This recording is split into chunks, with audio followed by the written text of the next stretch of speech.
D. Mace, Fingan, and Donick 1025, The Game, broadcasting from the Busy Bee Plumbing, Heating, and Air Conditioning Game Nashville studios, home of the $99 yearly Beehive membership, where the buzz is always about great service. Willie Donick, Derek Mason, Adam Vingan, and David Janes here with you. The Tennessee Titans 53-man roster, it's due. Well, it's past due. It was due 2 minutes ago.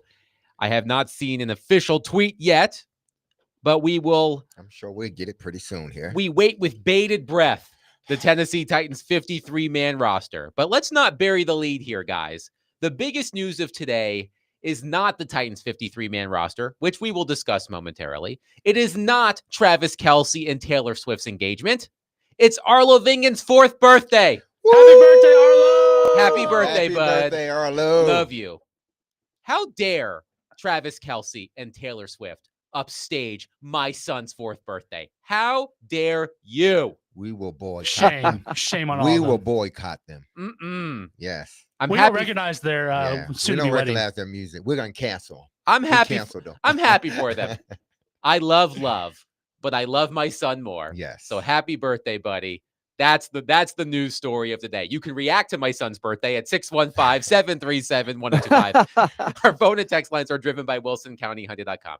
I am kidding, of course. All right. So I have not yet seen Jim Wyatt tweet out the link to the story announcing the Tennessee Titans 53-man roster. That's a lie. It's right here. Let's click on it.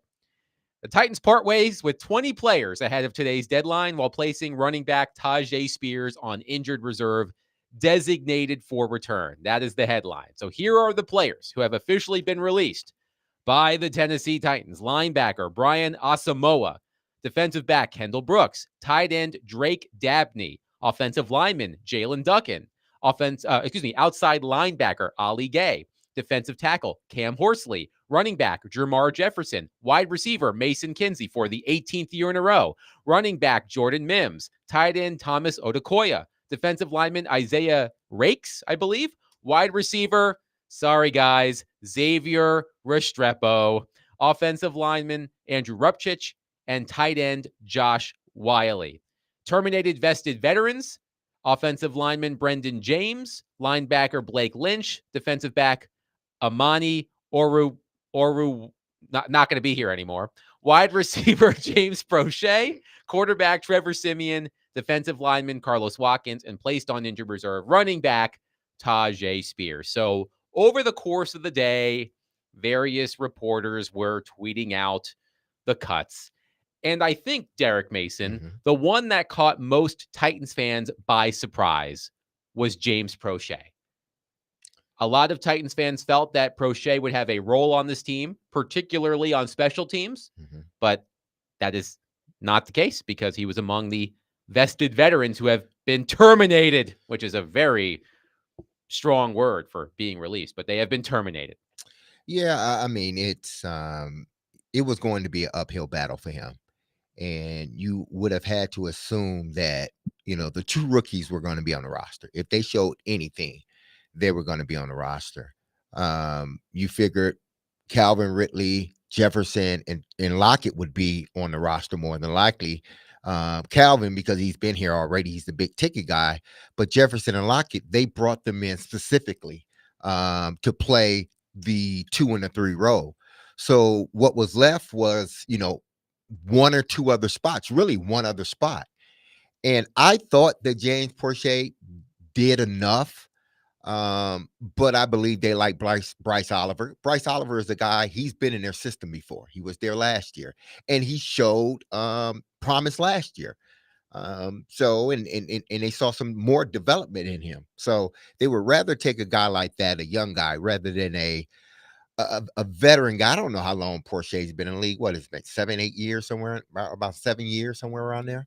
But they would rather have this young guy that knows their system and is developing within their system than a sort of older guy that has been sort of a journeyman, 6 years. So, so I thought he did enough, but it's not about the Titans. I think he did enough that he will be on somebody else's team, but it's just unfortunate that, for him at least, that, because he balled out. He bought out. There was no place for him in the receiver room, and he wasn't, amongst the top as far as their return guy. So, I mean, unless he would have came out and just killed it, and just impressed everybody, it was a long shot. Willie, that leaves 6 receivers on the Titans roster: Calvin Ridley, Tyler Lockett, Alec Iomanner, Van Jefferson, Bryce Oliver, and Chim Dike, with Traylon Burks on injured reserve / waived, I believe. James Prochet, Xavier Restrepo, Mason Kinsey, TJ Sheffield, Matt Landers, and Jaquan Jackson cut. So what do you make of the Titans? Let's start with the receivers since we're talking about Prochet. What do you make of the Titans cutting Prochet and the 6 receivers that the Titans have kept on their initial, I emphasize that word throughout the show, initial 53-man roster? I do think it's fair to say that this won't be the last roster. They are looking, I'm sure, from all position groups to see who's out there, who might be better than what they have. I am happy for Bryce Oliver, but I'm not 100% sure that they're going to find somebody else. But let me ask you this, D-Mace. Who is the kick returner right now as we sit here at this point? I just thought Prochet would end up being there. And remember, too, the new rules, I assume you can still do this, right? Mm-hmm. Since the COVID, the versatility you have with your practice squad, I know a lot of these guys will end up on there. Mm-hmm. I don't think they're going to be super sought after around the league, but you can elevate a guy like Prochet, I would think, right? If nobody takes him. Yeah, if nobody takes him, you can, you could elevate him and he could still be there, right? Yeah, he could, but more than likely, because he has done enough throughout these preseason games that someone else will pick him up. A team that's in dire need for 4 or 5 that can double as a returner, a special teams guy. He's going to fit that mold right now. Even I think this is the one position that is going to remain locked the way it is, the receiver room. I think that's the position because I still don't believe, because Bryce Oliver to them is a special teams guy too. He may not be a returner. Alec Iomanner or Chim Dike will do that. But Bryce Oliver he's going to be one of their core special teams guys. So they're not going to get rid of him because outside of him, Van plays a little special teams. Calvin doesn't. Lockett doesn't. And you don't know how it's going to situate, game from game with the rookie. So you got to have a guy like Bryce Oliver on your roster. If there's one, so do we know who the kick returner incumbent right now would be? I guess it would be Alec Iomanner or Chestnut. I assume DK. Is DK not a kick returner? Is he not a punt returner and a kick returner? Yeah, but we've seen how that's gone with rookies. Like I feel a little bit. Look, as we've said, if you're gonna lose, there is an argument to say, let's see if the rookies could do it, and so he might get a crack at it. But don't be surprised if Chestnut's back there. But he hasn't caught a punt, has he? Or I'm talking about kickoff. I think he has what about caught punts? a kickoff. DK? I mean, yeah. I have no idea. Don't look at me. I'm saying that's where more than likely they are going to one of those rookies to catch punts. Well, I can say this with confidence. I have known Willie Donick for more than 10 years, but I've really gotten to know Willie Donick over the past year because we've been working together every day. And as many of you know, Willie is hard to rile up. He's even-keeled. He's measured. It's hard to get Willie animated. But there is one thing that I have learned that grinds Willie Donick's gears so fast, and that is mentioning the Titans draft record starting in 2020.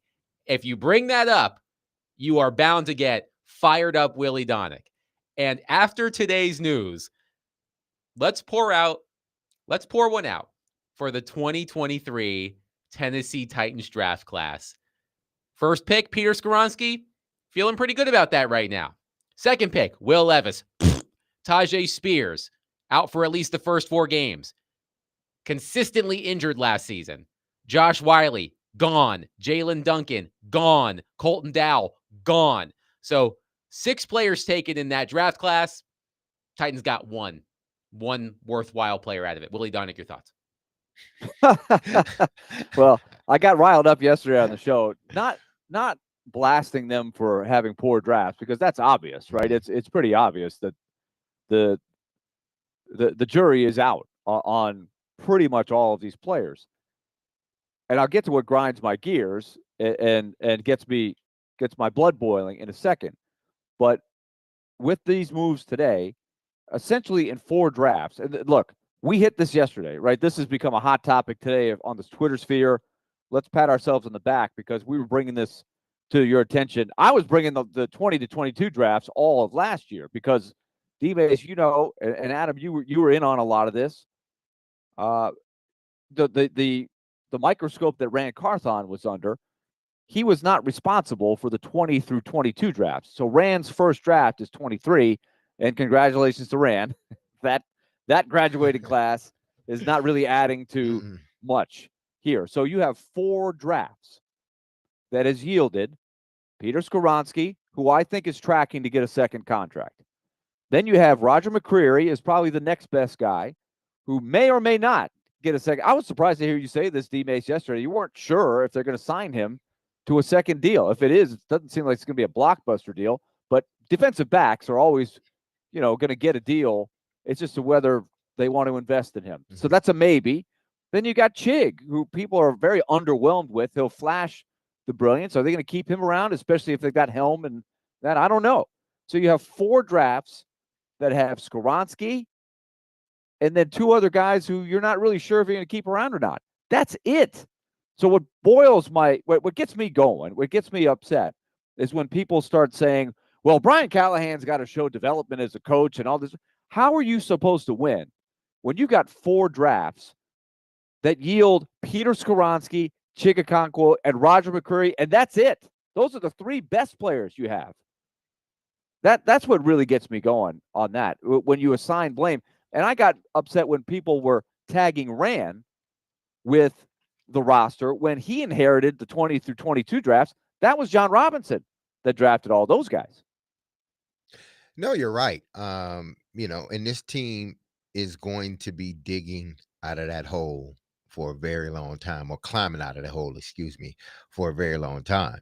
And it doesn't help when, the previous draft picks, even with Rand, are not amounting to any, too much. They're not guys that are going to be second contract guys. So this is a huge sort of hole to get themselves out of.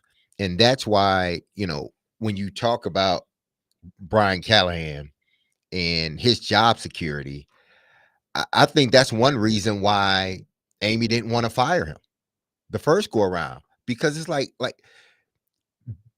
just look at your roster, okay? The roster isn't good, and I think she understood that.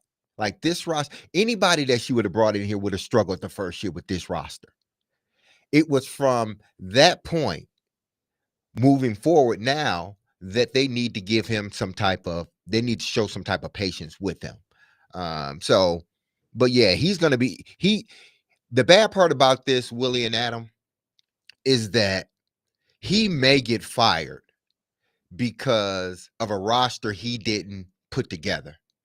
And the next guy, if he doesn't win in a year or 2, he's going to end up getting fired for the roster he didn't put together. You see the trend that's going on here? Yes, that's what boils me.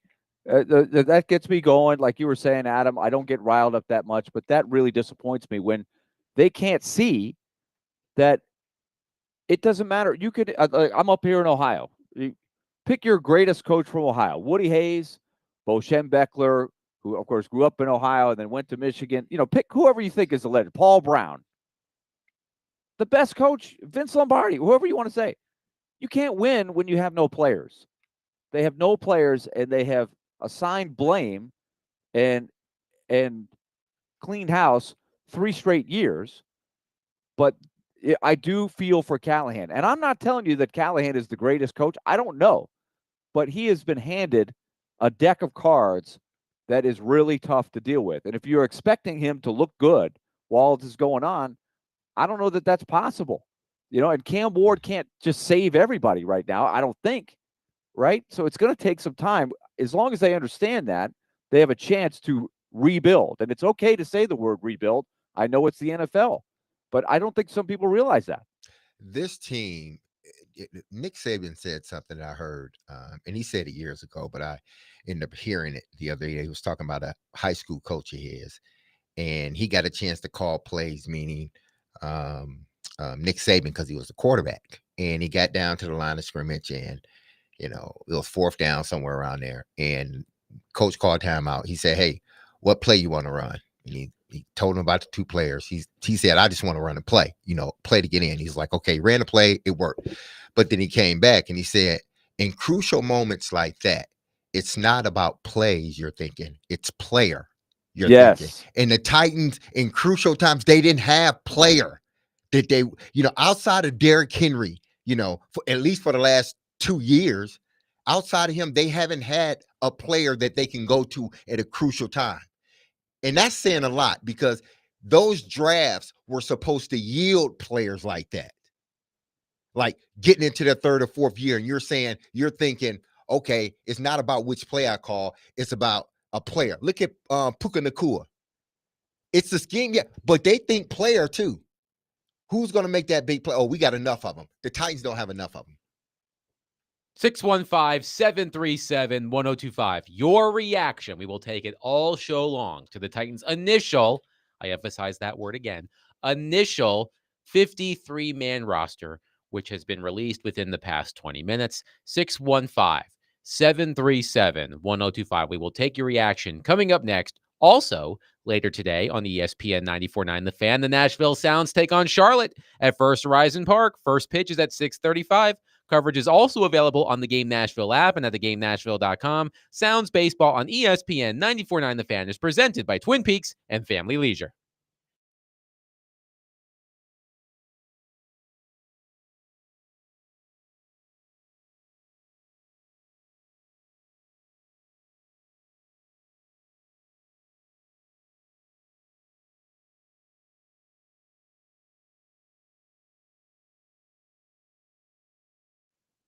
Time to tell you about Loan Pronto. If you're trapped in a high rate mortgage and you got stuck with a number that is forcing you to watch your hard earned money vanish every month, at Loan Pronto, they are delivering right now the lowest mortgage rates in 3 years. So call right now at 615-499-5780 and find out about Loan Pronto's rate reduction home loan program. It's a streamlined, low-cost way to slash your house payments by hundreds of dollars a month. So what they do is they lock in that fixed rate as low as 4.99% APR right now. So get on it right now and close as little as 2 weeks. No appraisal needed in most cases. You could skip your next two house payments entirely. So once again, here's the phone number: 615-499-5780, or just go to loanpronto.com and lock in that new low rate. Skip those next two payments. 615-499-5780 or loanpronto.com. Equal housing lender. NMLS 1661781, subject to lender approval. NMLSconsumeraccess.org.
Tune in for the Borchetta Bourbon Music City Grand Prix race on 1025 The Game this Sunday. Coverage begins at 1 p.m. and is brought to you by Hiller Plumbing, Heating, Cooling, and Electrical. Also, we will give away a pair of tickets to the Borchetta Bourbon Music City Grand Prix at some point during the show, so be listening for your cue to call. The Tennessee Titans have released their initial 53-man roster.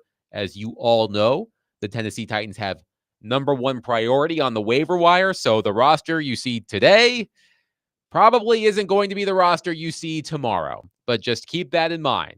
The Tennessee. How many do you think they'll take, guys?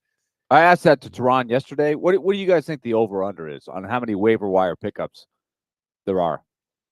That's a good question. I would say 2.5.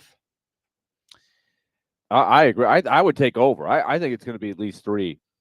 I hope they can find 3 guys that are better than what they've got.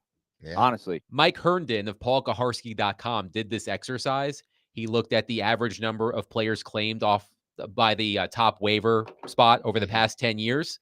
The average is 3.6 with a high of 6 and a low of 1.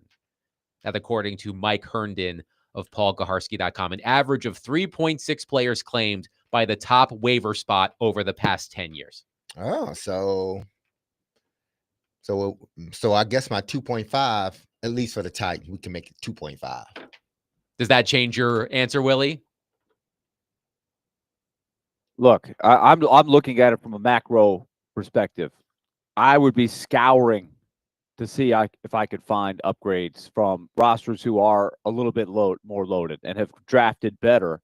I mean, it's got to be something that you hope to, at least you have to hope that you can use this to your advantage, because everything in this league with the system of parity is designed for the bad teams to get better.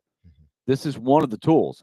They don't only keep this number one waiver thing until the first game. They have it until the 3rd week of the season. So I would say by the time the season gets going, I think they'll have over 2.5. I would think, but we'll see. We'll see. And that's one reason I don't believe they're going to, go all in, like try to grab every guy they can grab. I don't think they're going to try to do that. It may be a guy or two that they've already sort of zeroed in on that they would like on the team. But a lot of these guys they're getting they're going to be core special teams guys and guys that can, give you some relief at a position, whether it be rotationally or if a guy goes down, but he's not someone you expect a lot from. You just need him to be a core special teams guy, and he can give you a little bit if that first guy goes down or if y'all are rotating. Let's get to some of your reaction at 615-737-1025. One texter says, I would have to agree with Willie. How can you say if Brian Callahan is a good coach or a bad coach when he doesn't have the talent to win? They need about 20 of those waiver claims. Then there's another texter who says, I kind of have to disagree with the roster being handed to Callahan. Surely he had to have some part in the players the team signed last year. How many guys did they bring in last year that he was a part of? Now, of course, as the head coach, he has say in it, but the foundation of the roster was already there. Yeah. So I would disagree with that texter's disagreement. Brian Callahan, I don't remember which player specifically. Brian Callahan certainly had to have say in some of the players who played for the Tennessee Titans last season, but the roster was long. So it would be last year. So he came in before the draft last year, right? So before the J.C. Latham, T'Vondre Sweat draft. Yes. Right? Yep. So if there was any responsibility he had, it would have had to have started there. And he got in there just, I don't know, a month before the draft? So I don't know how much influence he had on the draft. And then, but if you're basing it on what season, those guys are doing now, it's minimal at best, right? He inherited Levis. It's not like he was out there saying, "Let's take Will Levis." Will Levis is the guy we should take. He wasn't there. He was with Cincinnati, so he inherited 90% or to 95%, really conservatively 90% of the roster, and that doesn't give him a free pass. Don't get me wrong, but it's so easy to say, "Well, it's going to be Callahan." Tell me what you could do better with this roster the way it is. You cannot go 4 drafts with that result and think you're going to have any chance of having a good team as a coach? The position that I have circled Mm-hmm. in terms of waiver wire priority, well, maybe not, but one position I certainly have circled, it may not be the number one priority, is running back. You have Tony Pollard, you have Julius Chestnut, you have Khalil Mullings, and as we mentioned, Tajay Spears is on injured reserve, meaning he must miss at least the first 4 games of the season. He has a high ankle sprain, which we all know never really goes away, right? He is going to be feeling that injury. Let's assume he comes back after 4 weeks. He's still going to be feeling the effects of that injury once I'd he be takes concerned the about field that. again. So I have to imagine, Derek, that Mm-hmm. running back is a waiver wire priority for the Tennessee Titans. I have not looked at all of the running backs who have been released, but I imagine the Titans are going to be looking for a running back who plays a similar style of game as Tajay Spears to fill in for Spears while Spears is on injured reserve. You know, I'm not sure. I wouldn't be surprised if they didn't get a running back. Um, I think they believe in enough in Chestnut and Julius Chestnut that they may be okay with having Mullins as a core special teams guy for now and Chestnut as the second back because Chestnut has shown the ability to get out the backfield and catch the football. Now, it doesn't look like Tajay Spears. I understand that. And, he isn't as versatile as Spears, but he still gives you that element of a tough runner and a guy that can get out the backfield and catch passes. So I wouldn't be surprised if they chose to go into the first game with just those 3 running backs. And then maybe the second game, because I think a player's contract, if I'm correct, and I may not be on this one, that once you're on that roster in that first game, I think the contract is guaranteed, or after the second game, somewhere around there, the whole contract is guaranteed. So teams are not quick to put someone on their roster just for the opening day. Willie, there is one running back whose name stood out to me, and a texter just asked about this running back, Cam Akers. Cam Akers was released by the New Orleans Saints. Akers has torn his Achilles twice and managed to make successful comebacks to the field. He was a second-round pick in 2020, 26 years old, but considering his injury history, I'm a bit skeptical of that as well. But Cam Akers, Derek, correct me if I'm wrong here, would fit the mold of a Tajay Spears-like running back in terms of his ability to catch the ball out of the backfield. Yeah, he did a lot of it when he was in LA. I think on their Super Bowl run, he was critical in what they were doing. So he does fit the mold of a Tajay Spears. Now, because of the injury history, are they willing to, bring him in and, for basically you only bringing him in really for 3 weeks, 4 weeks. And then after that, you got to make a decision on whether you're going to keep him or not. But if Tajay comes back and he's ready to go, there's no need to keep him because I think he still would be behind Chestnut as far as, reps and plays during the game. I would still believe, one, because he would have to play catch up with the playbook, but then 2, because Chestnut knows the offense. They like what they see from Chestnut. So even if they brought Akers in, I think he still would be behind Chestnut. Willie, what do you think? Yeah, that one I'm not sure. Since he played for the Rams, it had the one pretty good year where he had 786 yards, pretty good numbers. He's been has he really bounced around. In 2023 he only played 7 games. Last year he did play in all the games, but he again bounced around. He went to Minnesota and to Houston. I don't know. You're not going to get Tony Dorsett off of the waiver wire. Not likely, right? So you'd have to have the right fit. And that's why I don't know everything about these guys. Another guy that just intrigued me, I saw Jeff Wilson, who is another guy that's played in two different places, San Francisco and Miami, and been a pretty decent second guy at times. He didn't play that many games last year. He was released, so I don't know what his injury status is.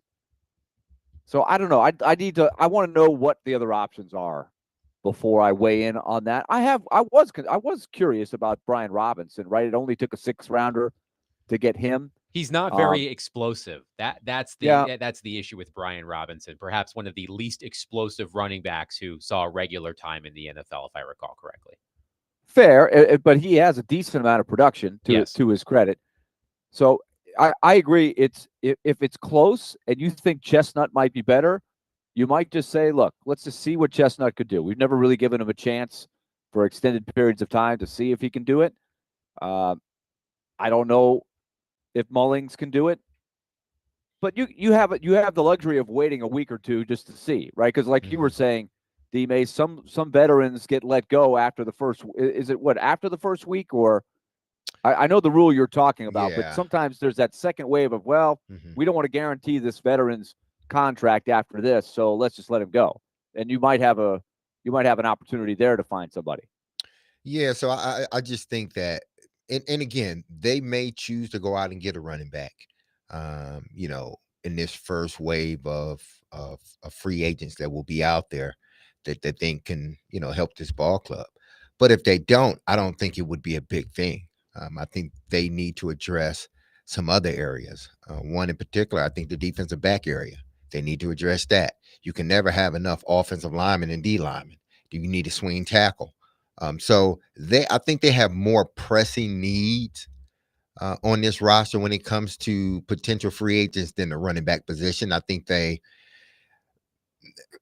to believe they are okay with Chestnut backing up Pollard for now. But they need to address, the cornerback position as well as, getting you a swing tackle and getting some other guys on that defensive line that can rotate. Speaking of the cornerback position, Mark in Ashland City says, I don't care who else they claim, as long as they claim Jalen Armour Davis from Baltimore at corner. He's young and they lack corner depth. Why not take a flyer? Jalen Armour Davis played at Alabama. He was a 4th-round pick of Baltimore's in 2022, which means he would have played under Denard Wilson when Denard Wilson was in Baltimore. He's had some injuries as well, I believe. He's been limited to 15 games over the past 2 seasons with the Baltimore Ravens. But for a team with no cornerback depth to speak of, perhaps it is worth taking a flyer, as the texter says. I mean, if you're going to take a flyer, you're taking a flyer on the potential. 6'1", runs a 4.3, seems to be fluid with his hips, and he has some familiarity with Denard Wilson. So I wouldn't be surprised if they chose to bring a guy in like that. But to injury history, and if they don't, that tells a lot too, because one, the defensive coordinator, if he's not pushing for you, then maybe the experience he had with you wasn't great. 615-737-1025. We will continue to take your reaction on the Titans' initial 53-man roster. Which position would you prioritize on the waiver wire if you were in Mike Borgonzi's shoes? 615-737-1025. Coming up next, I saw a trade in the NFL yesterday, and it made me wonder what could have been. We'll get to that next. 615-737-1025. This isn't just a concert, it's a cause. Trinetics' Rock the Cradle helps give fragile newborns a stronger start and keeps moms close when it matters most. With Tim McGraw live on stage and your support behind every beat, Ascension St. Thomas is turning music into healing. Tickets are on sale now at rockthecradlenashville.org.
This week's Nashville's Best Deal is for Homegrown Tap Room and Kitchen in Donaldson. Homegrown Tap Room and Kitchen, a beloved neighborhood hub featured on diners, drive-ins, and dives, offers a gourmet twist on comfort food, and you can enjoy one of their 24 taps of craft beer selections, wine, and unique canned cocktails. Get half off a $100 gift card now at theGameNashville.com while supplies last. Willie Donick, Derek Mason, Adam Vingan here with you.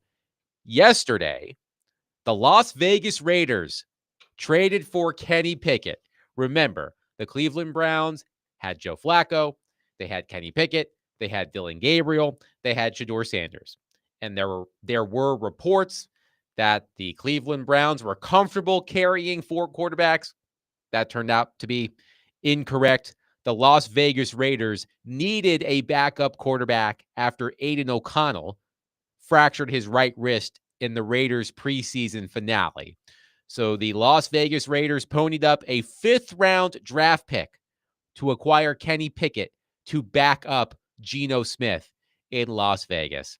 And gentlemen, as I saw the news of that transaction, I wonder if Will Levis could have fetched a 5th-round draft pick had he not undergone season-ending shoulder surgery. Willie, do you think Levis could have netted the Titans a 5th-round pick from a desperate team had he not decided to have surgery and miss the entire season?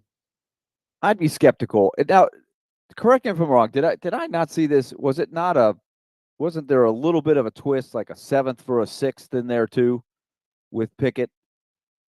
I could be wrong, but either way, I would be surprised. Not that Pickett has done anything great, but when you're a 1st-round pick and you've played a little bit more, I know Pickett he's not going to be confused with Terry Bradshaw or anybody like that, but he's done a little bit more than Levis. Would we agree? Yes, and I believe it was Kenny Pickett for a 5th-round pick straight up. Straight up, okay. I would have been stunned. I would have been thrilled if they got a 5th-round pick for Will Levis. But I don't think it would have happened. I mean, I don't think it's out of the realm of possibility that a team that was looking for a backup quarterback, a young one at that, wouldn't have probably given the Titans a little bit. It probably could have been a conditional 5th-round pick. You know, if he plays, yeah, you get the 5th. If he doesn't, you get the 6th. Yeah. You know, something like that. Yeah, best case. Yeah, exactly. But I do believe that a healthy Will Levis, because every GMs, they're no different from anybody else. You think you can do better than the next person did. So I can take that guy and I can do better with him than you did. And what typically happens? They don't.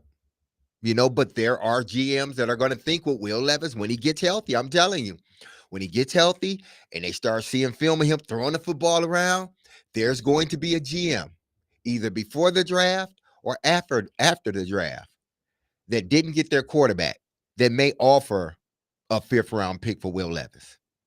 Can we just take a moment to discuss the career path of Kenny Pickett? Kenny Pickett was the first quarterback drafted in 2022 by Pittsburgh. He spent 2 seasons in Pittsburgh, was then traded to Philadelphia, won the Super Bowl in Philadelphia as a backup quarterback to Jalen Hurts. The Browns traded a 2025 5th-round pick and quarterback Dorian Thompson-Robinson for Kenny Pickett in March. And then he was traded again yesterday. So he's on his 4th team since being drafted in 2022. Wow. Which just goes to show you, we've talked about this with Cam Ward and the stats that Cam Ward put up in the preseason, the basic numbers, the box score stats, and the importance of those stats, or and I think we would all agree, the 3 of us don't really put a lot of stock into preseason numbers. I'm going to take a moment after I finish this sentence and look up Kenny Pickett's preseason numbers his rookie season, because if I recall correctly, he was getting MVP talk based on his preseason performance. I am going to find these numbers, but let's just take a moment to talk about the fact that Kenny Pickett, this goes to show you, Willie, what we were talking about yesterday. That stat that was on Get Up on ESPN between 2000 and 2020. 50% of quarterbacks drafted in the first round, 30 of 60, landed a second contract with the team that drafted them. And Kenny Pickett, he falls into the 30 that didn't work out. It's a coin flip. That's what we determine. And your percentages don't really go up that much, even if it's a high first-round pick. And Kenny Pickett was not a high first-round pick, right? He was in the middle of the first round, if I recall correctly. correctly. Right. But it's not. It's surprising. It's not like, hey, the guys in the bottom 15, your odds are 25%, and they're 75% in the first 10 or something like that. It's really not that. It might go up a little bit, but it's not that much. We did the research on it. So yeah, Kenny Pickett, and that was such a weak quarterback class. And remember, that was I believe, right? That was the Malik Willis class. Yes, and the Desmond Ritter he's class, kind of slid I down. believe. The Titans were like, he's still sitting there, so let's take him. And now he's carving out a career, I guess, as the backup for Jordan Love, and it's gone well so far. But that's about it. Derek, here were Kenny Pickett's preseason numbers in 2022. 29 completions on 36 attempts. That's a completion percentage of 80.6%, 3 touchdowns, 0 interceptions, and a passer rating of 124.7. Here comes Terry Bradshaw. Ooh, yeah. Big Ben. The second coming. And if you think that's good, here are his 2023 preseason numbers. Didn't play as many games. 13 completions on 15 attempts for a completion percentage of 86.7%, 2 touchdowns, 0 interceptions, and a perfect passer rating of 158.3. He developed. And now look where Kenny Pickett is. See, and that's why I say that's a perfect passer rating, right? 158.3? Yes, it is. Okay. That's why I say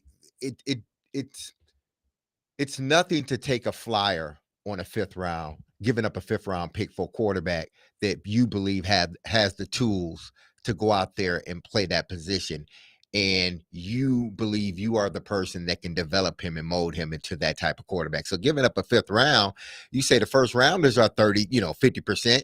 I might as well give up. So it's nothing to give up a 5th round pick for a 2nd round quarterback that may work out. Yeah. I see the logic. By the way, Kenny Pickett, because you're sitting there going, well, we liked him, maybe, right? Yeah. We liked him a certain amount coming out of the draft. I don't know what happened over here, but we think he's got the tools. And it's also like you look around and you're like, who else have we got? it's either this or Trevor Siemian or something like that. And all you're asking them to do is be the backup, right? Yes. You're not asking him to be the starter. And I do think with Levis, that will be a new market for him. I think he will be an attractive possible backup, right? Because that's a whole different standard. But I think he still wants to be a starter in this league. Good luck. And he's going to have to prove that to people. I want a lot of things, yeah, but I'm realistic. Yes, me as well. I looked at the Powerball numbers on my drive to take my son to school today.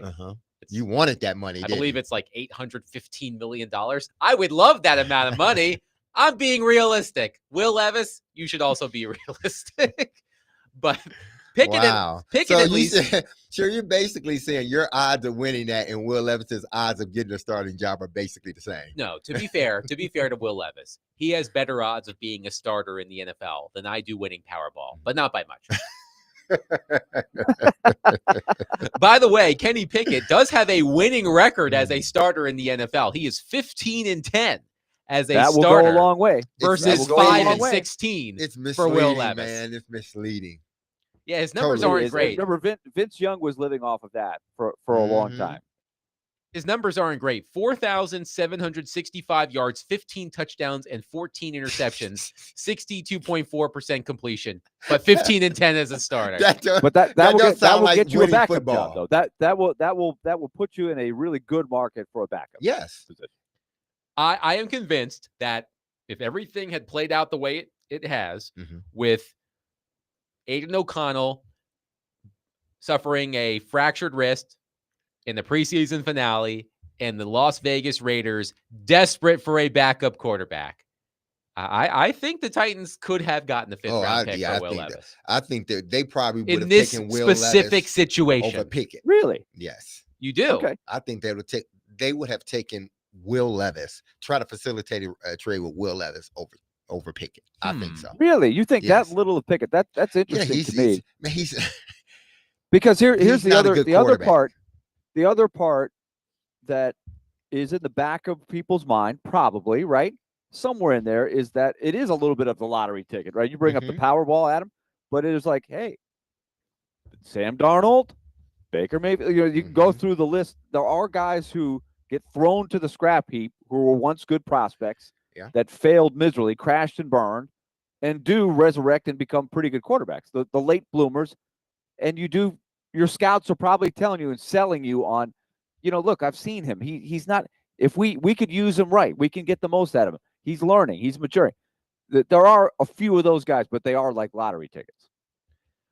Alex in Montreal on our text line driven by WilsonCountyHunted.com says, please someone let Mike Tannenbaum know the roster is in rebuild. Guy is picking the Titans to win the division. Is he crazy or is he onto something? He's definitely crazy, Alex. We did discuss this yesterday. Yes. Mike Tannenbaum, I don't know what he took part in before getting on the set of Get Up yesterday, but yes, he did say the Titans were going to win the AFC South, and we humored him. What might have he been taking part in? Any speculation? I don't know. What are you implying? Yeah. I'm just Josh. I don't. Let's not speculate. We all know the end of the song The Next Episode, right? That's what it was. Smoke weed every day.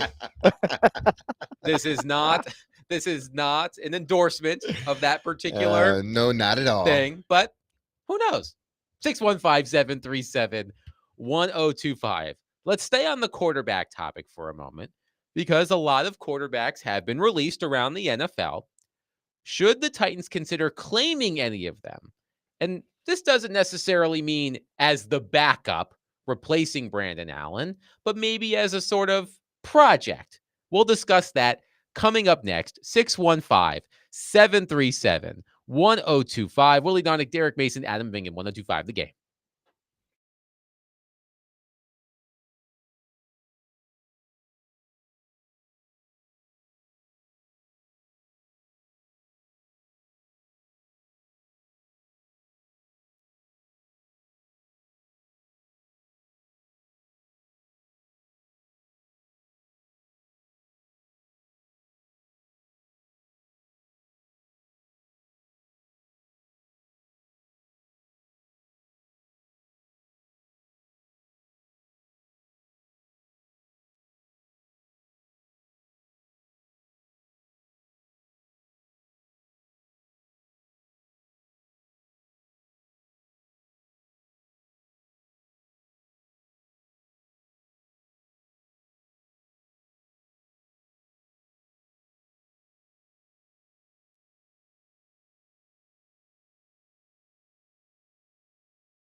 D. Mace Fingan and Donick 1025 The Game, broadcasting from the Busy Bee Plumbing, Heating, and Air Conditioning Game Nashville studios, home of the $99 yearly Beehive membership, where the buzz is always about great service. Willie Donick, Derek Mason, Adam Vingan, and David Janes here with you. Trevor Maddich will join us in the next segment, so roughly 20 minutes from now or so. Also, be listening to that segment with Trevor Maddich, because at the end of that segment, I am going to give away a pair of tickets to the Borchetta Bourbon Music City Grand Prix at the Nashville Superspeedway on August 30th and 31st. So be listening after Trevor Maddich in the next segment.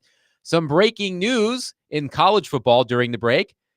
The Tennessee Volunteers have re-signed head coach Josh Heupel to a contract that extends through January 2030. So Josh Heupel has received a contract extension from the University of Tennessee through January 2030 from Danny White, the Vols athletic director. Quote, "The revival of our football program under Josh's leadership has made everyone in Big Orange Country proud to be a Vol. Josh has brought Tennessee football back to its rightful place among the nation's elite programs, and he and his staff have fostered a positive culture within the team. Our commitment to supporting Josh and his staff remains strong and unwavering." So the Tennessee Volunteers have signed head coach Josh Heupel to a contract extension that runs through January 2030. Speaking of Josh Heupel, Hendon Hooker.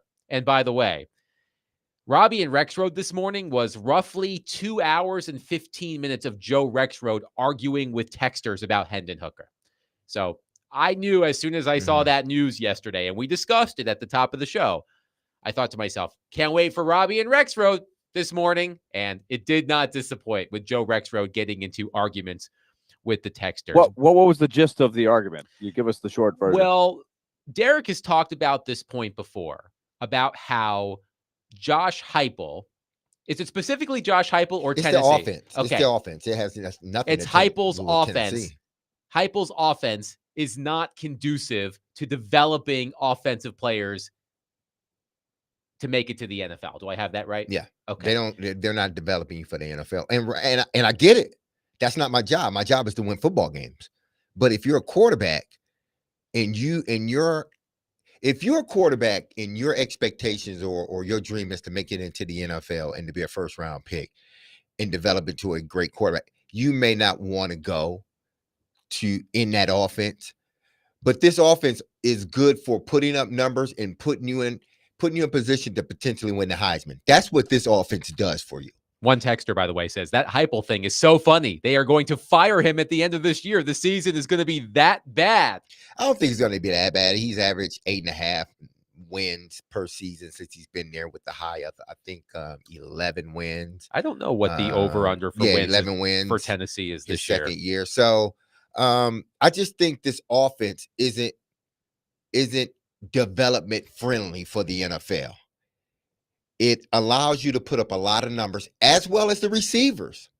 I think the receivers have trouble transitioning to the NFL because they're not being taught how to run routes. Just run to a space. That's basically it. There's no technique in what they're really doing because nobody's pressing them. The defense is spread from sideline to sideline. So there's no development in a receiver as well. So if you want to put up big numbers and win the Biletnikoff or be in the race to win the Heisman, then go to UT, because UT, that's what's going to happen. But if you're talking about getting developed for the NFL, that may not be the first place you want to go. I'm not saying it should be off your list, but it may not be the first place you want to go. By the way, Willie Donick, David Janes tells me the over-under for wins for Tennessee football this season is set at 8.5. See? There you go. Yeah, that sounds about right. I think we knew that. Steven, sorry, Willie. Steven on our text line says, if I were a 5-star skill player, I would not even consider the University of Tennessee. I was asking Chad Withrow last week if he would take 9-3, and he said, yeah, based on the drama of Nico and the timing of it, and just trying to recover from that, to go 9-3 would be pretty good. So that's right on the edge of the over-under. So what was the crux of Joe? What was he getting? Were the Tennessee fans arguing that Hooker was good and should be on the Titans, or what was the honestly situation? I can't remember exactly what it was. It's all sort of blended together. But Because I remember anytime, Joe, at one point, Joe was pretty high on Hendon Hooker, Mhm. was he not? yes, I think he still is. I think he's still really high and thinks that Hendon Hooker could make a roster. I mean, he can make a roster. I don't Make a think, roster, yeah. yeah, I But don't think that's remember, the he's case. we talked about this yesterday. He's almost 28. He'll turn 28 in January. So time's ticking. It better happen quick if he's going to do it. Paul Kaharski tweeted this morning, beat down at Joe Rexroad over Hooker on at 1025 the game. He was a 3rd or 4th round pick. Joe thought worth 11th overall. No. Oh, so that's where it was. Yes. When the Titans had they took Skoronski Yes. and then Levis. And Joe was saying that Hooker should have been the guy at 11. I suppose. I don't recall this, but Paul Kaharski doesn't. It was a freezing cold take. Come back? That might be a freezing cold take. Okay. We've all made those worthy mistakes. tweet. But other than Hendon Hooker, I didn't mean for us to get sidetracked there with Hendon Hooker. But other than Hendon Hooker, there are some interesting quarterbacks who were released by their respective teams over the past couple of days. There's Tommy Cutlets himself, Tommy DeVito. And it doesn't hit the same Tommy DeVito playing anywhere else but New Jersey. Like, it just doesn't work anywhere else. The Jets will pick him up. Don't worry. Yeah, well.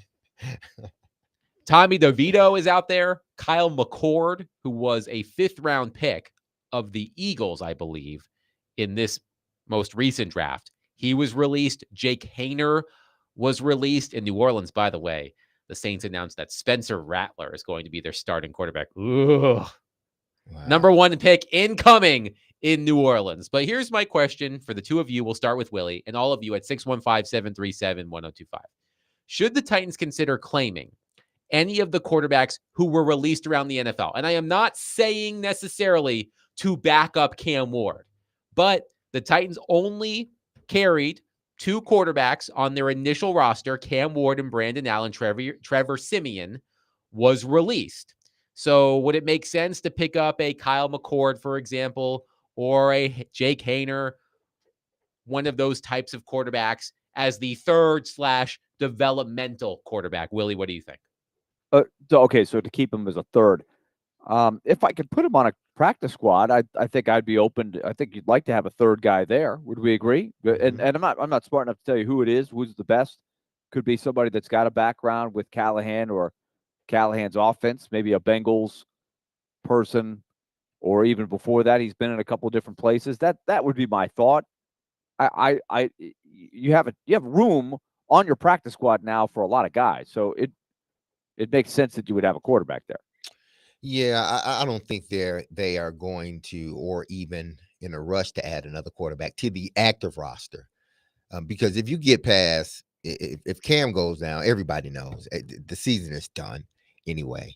And then I think they will look for, if they have to look for a quarterback then, or they may transition someone into onto the practice squad. He's learning the offense, so if anything happens, they can sign him to the active squad and make him the 3rd quarterback or what would be the potential backup until they go out and get another veteran guy. But I don't think that's a pressing need for the Titans right now. If that was the case, I think they would have kept Siemian on the roster. But I don't think backup quarterback is a position right now that the Titans are, pressed about. Jackson on our text line says no, because they have to put them on the 53 if they claim anyone. Just sign Siemian to the practice squad. Of those names I mentioned, however, the one who stood out to me is Kyle McCord. Kyle McCord was a 5th round pick of the Eagles just a few months ago, was released the other day, spent 3 seasons at Ohio State before transferring to Syracuse, led FBS in passing yards per game, and set the ACC's single season passing yards record in his lone season in Syracuse. And he's 22 years old. So that was my thought. If you could bring in a quarterback like McCord, who's young, who still needs to be developed, I would rather have that type of quarterback as my team's 3rd quarterback than someone like Trevor Siemian, who's, he is what he is. But that was just my thought. Well, you can throw him on the practice squad. Yeah. Well, that's the distinction is, do you want to keep him on your 53 or do you want to wait and see who's there for the practice squad? One texter suggests Kyle Trask, who was released in Tampa Bay, but I believe Trask is dealing with a shoulder injury. So I don't think that makes a ton Mm-mm. of sense. Jeff from Hendersonville with the news that Josh Heupel has received a new contract with the University of Tennessee says if Hooker and Joe Milton didn't go to UT, they wouldn't have even gotten drafted. Is that a spicy opinion, Derek Mason? Again, I think the offense affords you to put up a bunch of numbers, and you may end up fooling the right person. And the right person for Hendon Hooker was the Detroit Lions. How fitting, my team. Um, so, and then you look at Joe Milton, he was a 6th-round draft pick. You taking a flyer. So he would have been a 6th-round draft pick at had he left Michigan and went somewhere else, he still would have been a 6th-round draft pick. Why?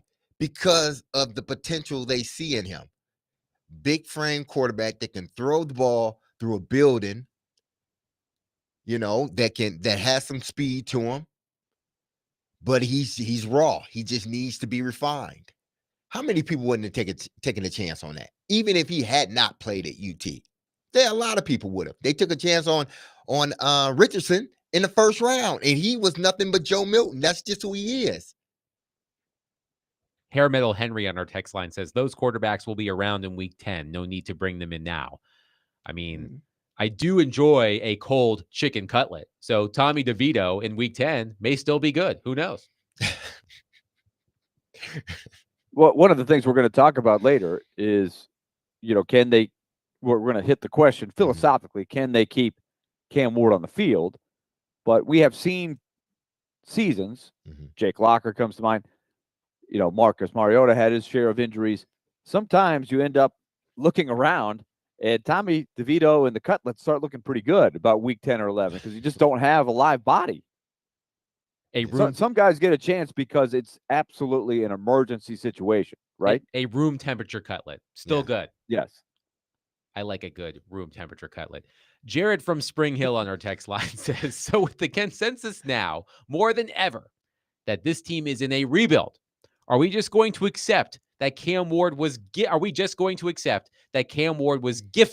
the starting role? And is it right to put him out there where he's going to fail and maybe get hurt and bust out of the league?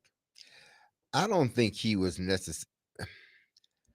When you're the number 1 pick, the assumption is you're going to be the starter opening day in today's football. That is the assumption by everybody, that if I'm drafting you number 1, no matter if you are a receiver nowadays or a D-line or offensive line, if they're drafting you number 1, the assumption is you better be ready to play game 1. That's why we drafted you.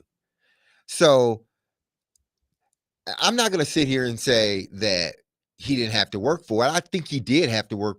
He had to work for the trust of the players. That's what he had to work for. Because even if I throw you out there and you have no competition, and I just throw you out there, if the players don't trust you, it's not going to work. So even though everybody in the building, everybody in Nashville knew that he was going to be the starting quarterback, unless he earned the trust of those other 52 guys in that locker room, mainly the ones on offense, he wasn't going to be the starter. That's plain and simple.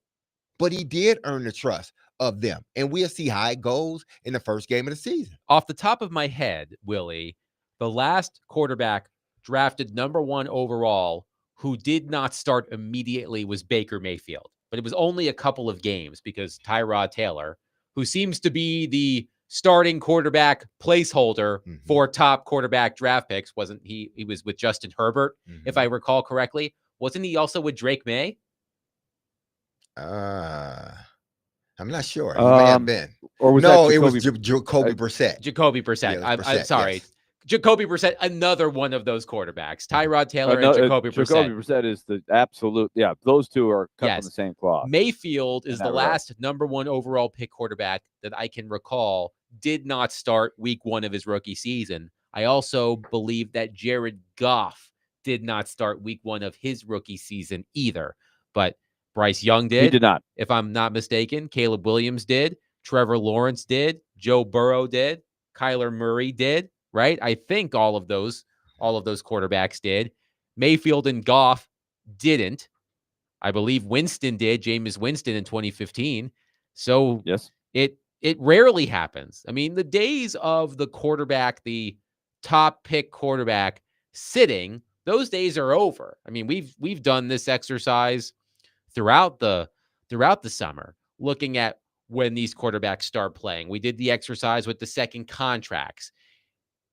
I as Derek said, when you draft a quarterback number 1 overall, rightly or wrongly, you are starting him. That is why you are drafting him in the first place. So I agree with Derek. I wouldn't say, to Jared in Spring Hill's point, that the Titans gifted him the number 1 pick.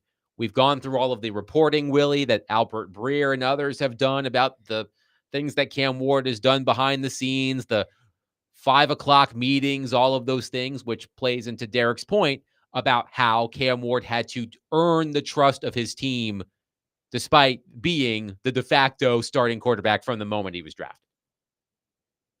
One of the things we did was a research project that the Athletic did. I think it was Aaron Schatz that actually did all the research. But the ones who did sit, not just first overall picks, but quarterbacks drafted in the first round in general, that sat for at least a while, at least till week 7, I think was the cutoff point. Yes. Had a better performance rate long term in terms of earning a second contract with the team that drafted them. So there are stories of guys who are gifted is maybe the wrong word. But like D May says, when you're the first overall pick, all of the forces are pushing you. Your roster, you probably don't have a guy that's any good to start with, and the rest of your roster is not very good. So you're forced into a tough situation, and it may not be the best situation, but for better or worse, I think they pretty much had their mind made up.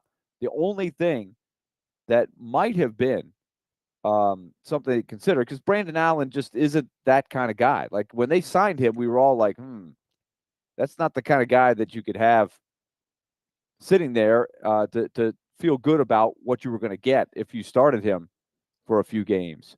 But I didn't ignore what the Athletic put out there with the results of those numbers. Sometimes sitting is a good thing, but it just doesn't seem like people listen to that kind of stuff. They're going to go full bore when you make a guy and make an investment with the first overall pick. And we can revisit those numbers later because Willie Donick has his second pressing Titans question.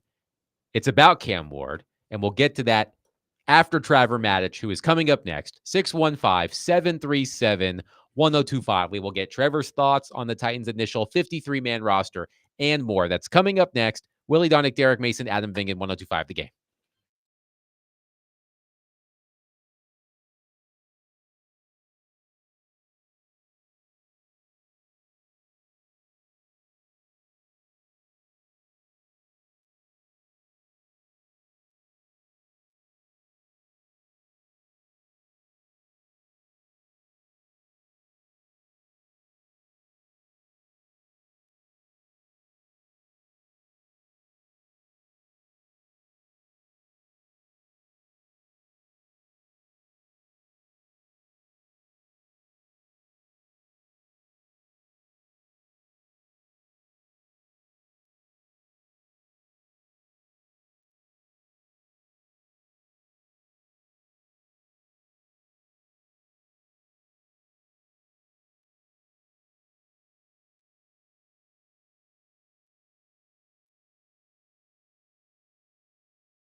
D-Mace, Vingan, and Donick 1025. The Game, Willie Donick, Derek Mason, Adam Vingan here with you. A reminder that at the end of this segment, I will give you the cue to call to win a pair of tickets to the Borchetta Bourbon Music City Grand Prix at the Nashville Superspeedway on August 30th and 31st. So be listening at the end of this segment. We are pleased to be joined on our phone line, driven by WilsonCountyHyundai.com, by Trevor Maddich, who is brought to you by Houston Clinic Orthopedics, when experience matters. Trevor, the Titans' initial 53-man roster has been released. How would you compare the overall talent level of the Titans' initial 53-man roster this season to last season's roster?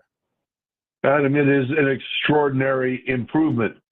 There are still holes that they need to fill, especially with depth. But from a standpoint of compared to last season, this roster I absolutely love in comparison, right? I mean, the offensive line is completely different. The receivers have been upgraded tremendously. I believe the inside linebackers have been upgraded a lot. If L'Jarius Sneed can just stay healthy at corner, then all of a sudden with Jarvis Brownlee having a year under his belt, Roger McCreary playing well, at least the starting corners are looking good. Safety might be the deepest position on the team with some new guys there. And, you know, I think overall, this 53-man is dramatically more talented and more capable of competing than last year's. Now, how will they do? Where do they stack up against the better teams in the league? They're still not there yet. But compared to last year, and remember this, that we've talked a lot over the last few years about how, just as an example, if the offensive line could improve from heinous to merely awful, it would make a huge difference with the team. Well, that's where we are. I mean, we're with a team that has been dramatically subpar overall in terms of its talent level that has made a huge step forward.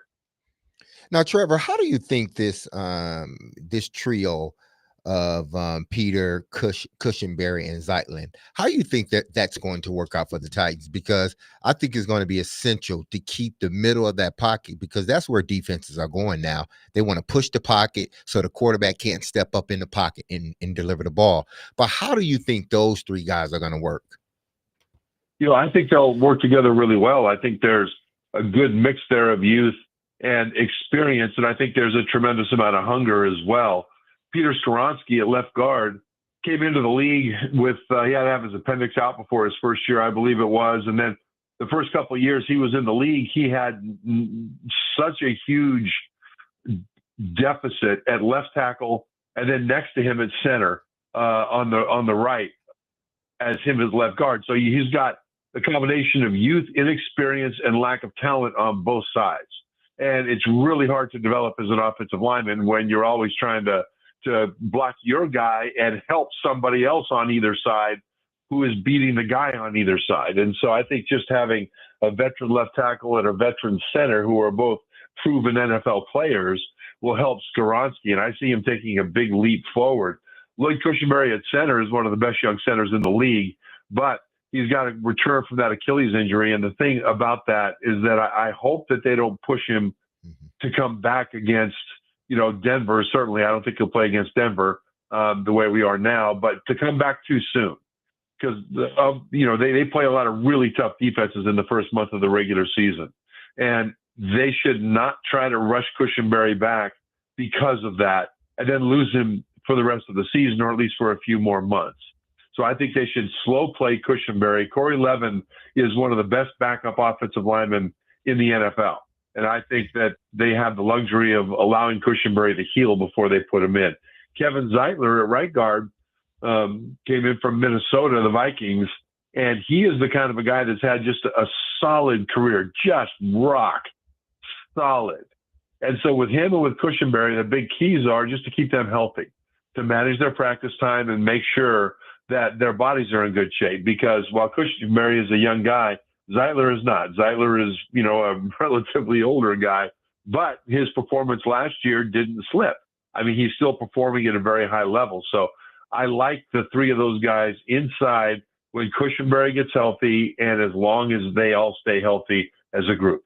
Now, how bad do they need a swing tackle? Because every team, it has to have that tackle or that offensive lineman that can go from left to right, whether it be the left tackle, right tackle, or he can play center or guard. But how important is it going to be for them to get a swing tackle, especially you're dealing with the guy that, your second year guy in Latham, he's moving back to his natural position, but I'm sure it's going to still take him a time to get up to speed. And then you have the other guy they brought in from Pittsburgh, Moore. I mean, do I think he was overpaid? Possibly, yes, but he's not what we would call a high-end tackle. No, but remember the standard. I mean, Mm-hmm. if they went from heinous to awful at left tackle, it would be a big improvement. Well, in this case, they went from okay with J.C. Latham as a rookie last year, moving from right to left tackle as a starter, to bringing in Dan Moore. They went from okay to quite good. Mm-hmm. And you're right, Dan Moore hasn't shown that he's an elite tackle, but he's shown that he's quite good, which for the Titans is an enormous improvement. But having backup tackles is huge, because we've seen over the last several years what happens when you don't have tackles, whether they can't play or whether they get hurt and the backup can't play.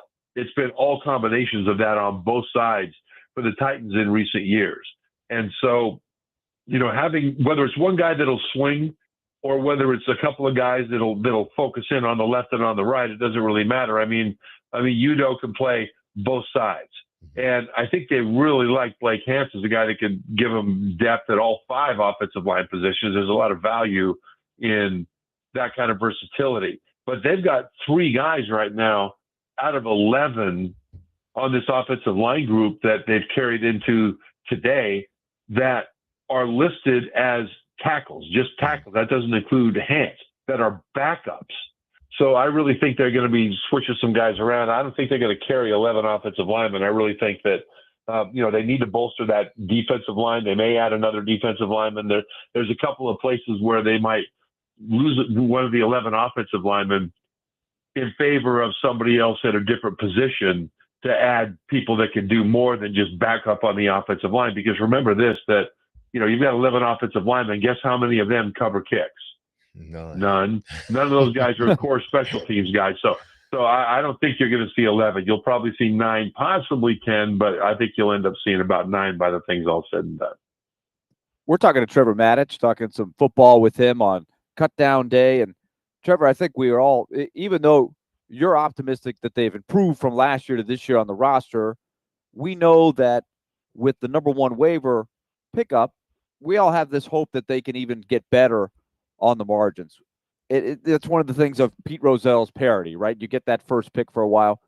How much can they take advantage of that? Or are we sitting there hoping, is our bar a little too high of what you might get there? What's the standard? How much can they help themselves there? Yeah, that's a great point, Willie. And I think that because this team has been so bad for so long, that certainly in recent memory, they have a really good chance to improve their depth, improve their special teams, and maybe even pick up a guy that they can develop into more of an everyday player. But certainly when you have first choice of players that other sides waive, you can absolutely do that. We talked about defensive line, right? You got Jeffrey Simmons, Devondre Sweat, and Sebastian Joseph Day is a quite good starting offensive line. James Lynch is a quality backup, so that's 4. Then you got Timmy Horn, who is up and down, and I don't know that he'll be on the roster after the Titans go through all the waivers and start to pick up some defensive linemen. I think I'd like them to add 2 more, and maybe one of them in place of Horn, so that they can have a quality rotation on the defensive line, so the starters don't get worn out. And you've got the 3 starters with only 2 backups behind them. I think that some teams are going to be waiving defensive linemen that have a good chance to be able to come in like a second hockey line. And even though their talent level isn't the highest, they can play, they're athletic, and they will give 100% effort until they have to come back out of the game and the starters can go back in after having gotten the rest. And so, I think that those kinds of areas are where the Titans can benefit from having the first pick in the waiver process. So remember this, that players that have less than 4 vested years in the league. Vested is when you've got at least 3 games in a year where you're either on the active roster or on one of the injury lists. And so basically a 1 through 4 year veteran, essentially for most of them, that's when the Titans will have the first pick.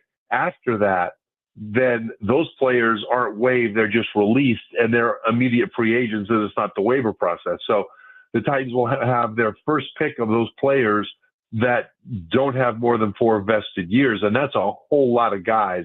And right now, the depth of this team could improve in some position groups dramatically. Other position groups, not so much. Safety, I don't see him adding any safeties, but I could see him adding some linebackers, that's for sure. And I definitely could see him adding some defensive linemen inside.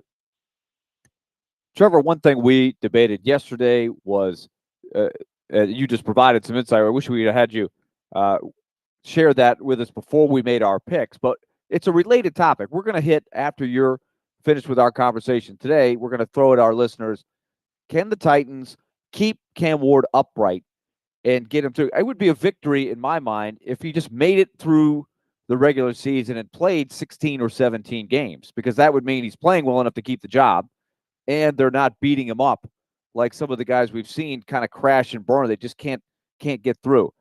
With these improvements in the roster and the improvements of the offensive line, do you feel okay about their chances of Ward getting the full season in? Yeah, I really do.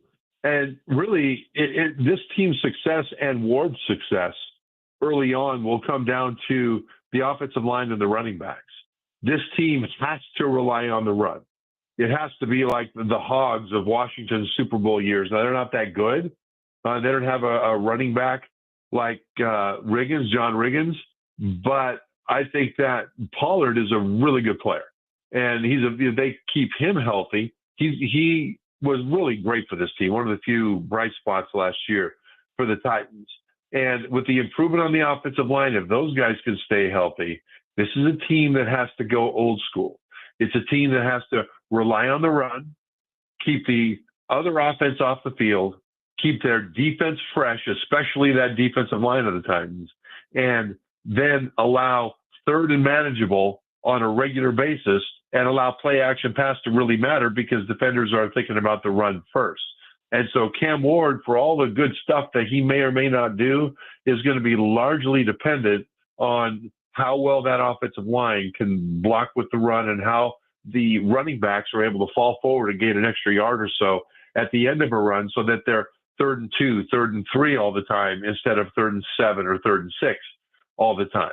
And that's when we'll see Cam Ward really start to flourish. The pass protection, especially off the edges this year, should be such a dramatic improvement over years past that I think Titans fans are going to need to call their doctors with the vapors, because they're going to be astonished at how much protection Cam Ward has compared to what they're used to seeing with Will Levis and the way this pass protection has fallen apart.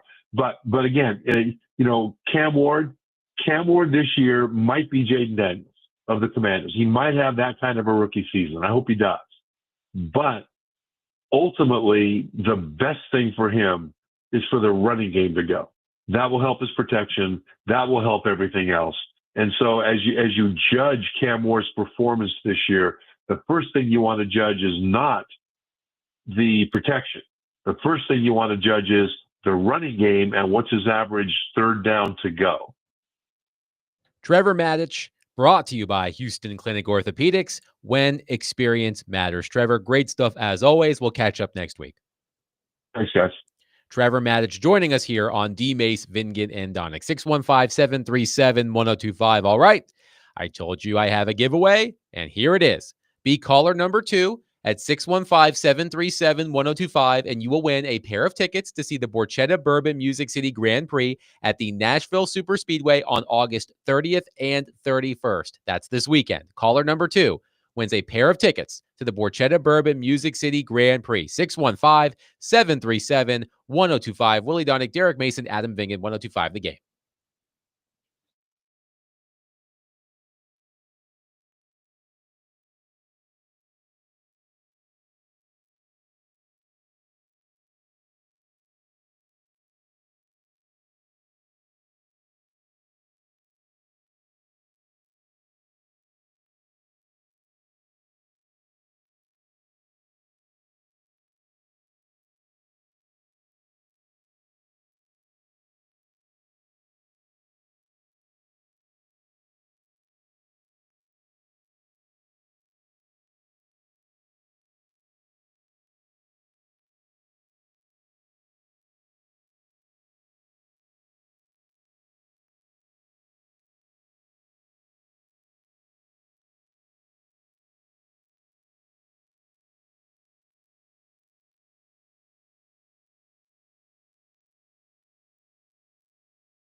D. Mace Vingan and Donick 1025 The Game. Willie Donick, Derek Mason, Adam Vingan here with you.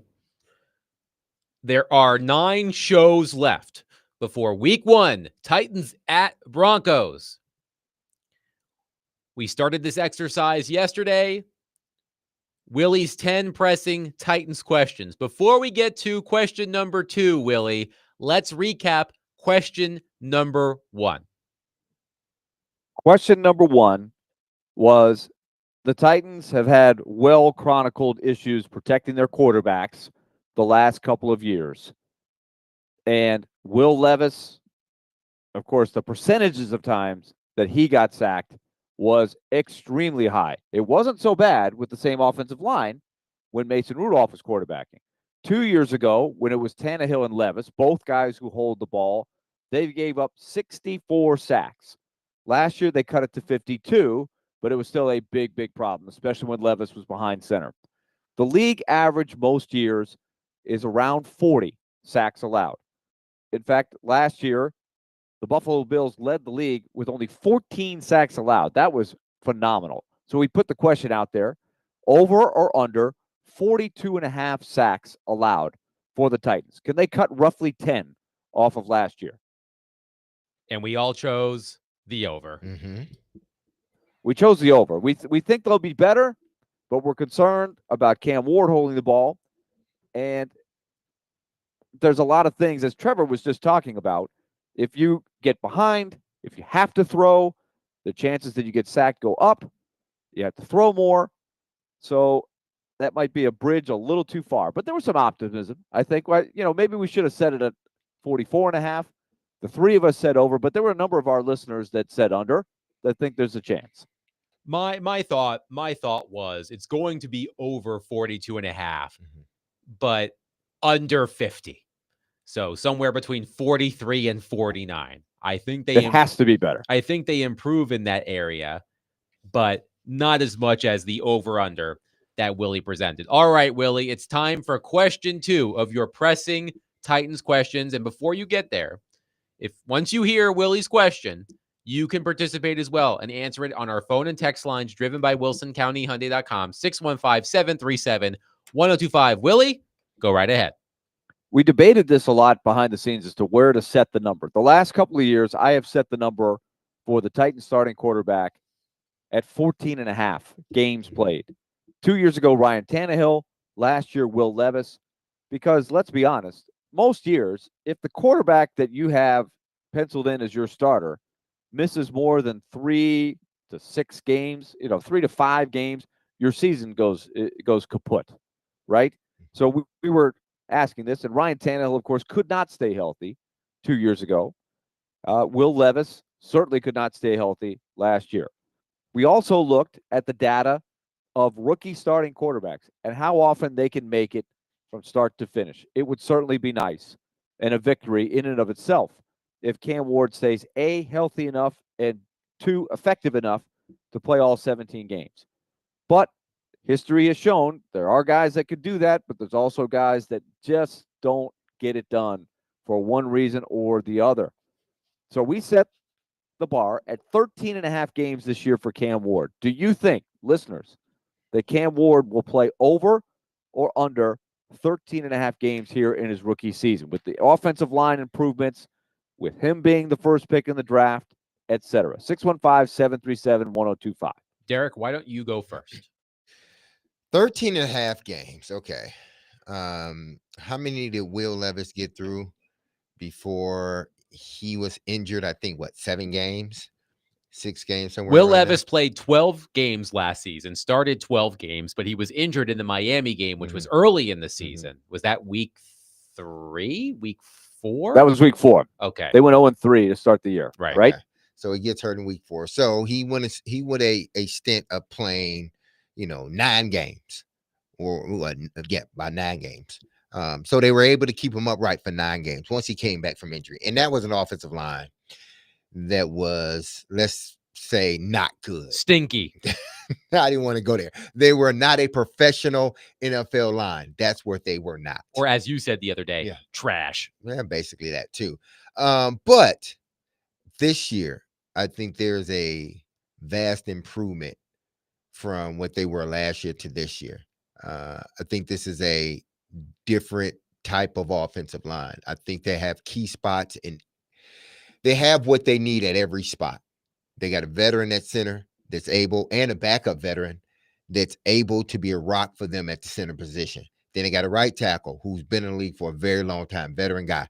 They got a left tackle, a young guy that seems to be improving. They got a right tackle that seems to be now in his right space and should flourish from there.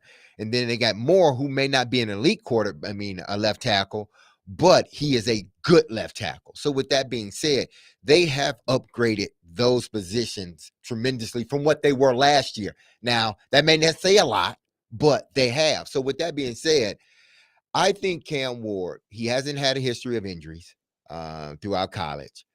He hasn't had the best of the offensive lines throughout college, but he still found a way to keep himself from being injured. I think the same will happen this time. I think a lot of it will be because of Brian Callahan getting the ball out of his hands very quickly. So I predict that he plays over 13 and a half games. Derek takes the over. Willie, why don't you go next? Over or under 13 and a half starts for Cam Ward in his rookie season? Okay. And let's, with the backdrop, for those that may be new to our show, because this is we've been doing this the last few years in the midday part of the day. The idea with these 10 questions are these are the things we've been talking about throughout training camp. And also, if they go the right way for the Titans, this will mean if enough of these 10 questions go in a positive direction for the Titans, this is going to mean a better record, right? It's going to mean that Brian Callahan is probably going to earn another year, that things are moving in the right direction towards the new stadium opening. That's the idea with the questions themselves. There's a little bit of randomness to this question. It's unpredictable because a freak thing could happen that could cost you a couple of games or more for Cam Ward. I agree with everything Derek is saying. The environment should be, and let's be honest, needs to be better. With the investment in the offensive line and what they put there, that's a support system that should help Cam Ward stay in there. And, of course, Trevor made a very important point that the running game support, that could go a long way to keeping him upright. And then, of course, there's the defense. If the defense can have a decent year. And last year, they weren't a bad defense. They were an okay defense. It was overrated because of the notion that the basic stats are still the things they put up on the TV screen. They weren't the third best defense or anything close to it. But they were still about an average defense. So can that be better? All of that would help Cam Ward stay on the field. That being said, I still will kind of believe it when I see it. I'm going to take under. I don't think it's okay. Just too many things can happen that can knock you out for a couple weeks.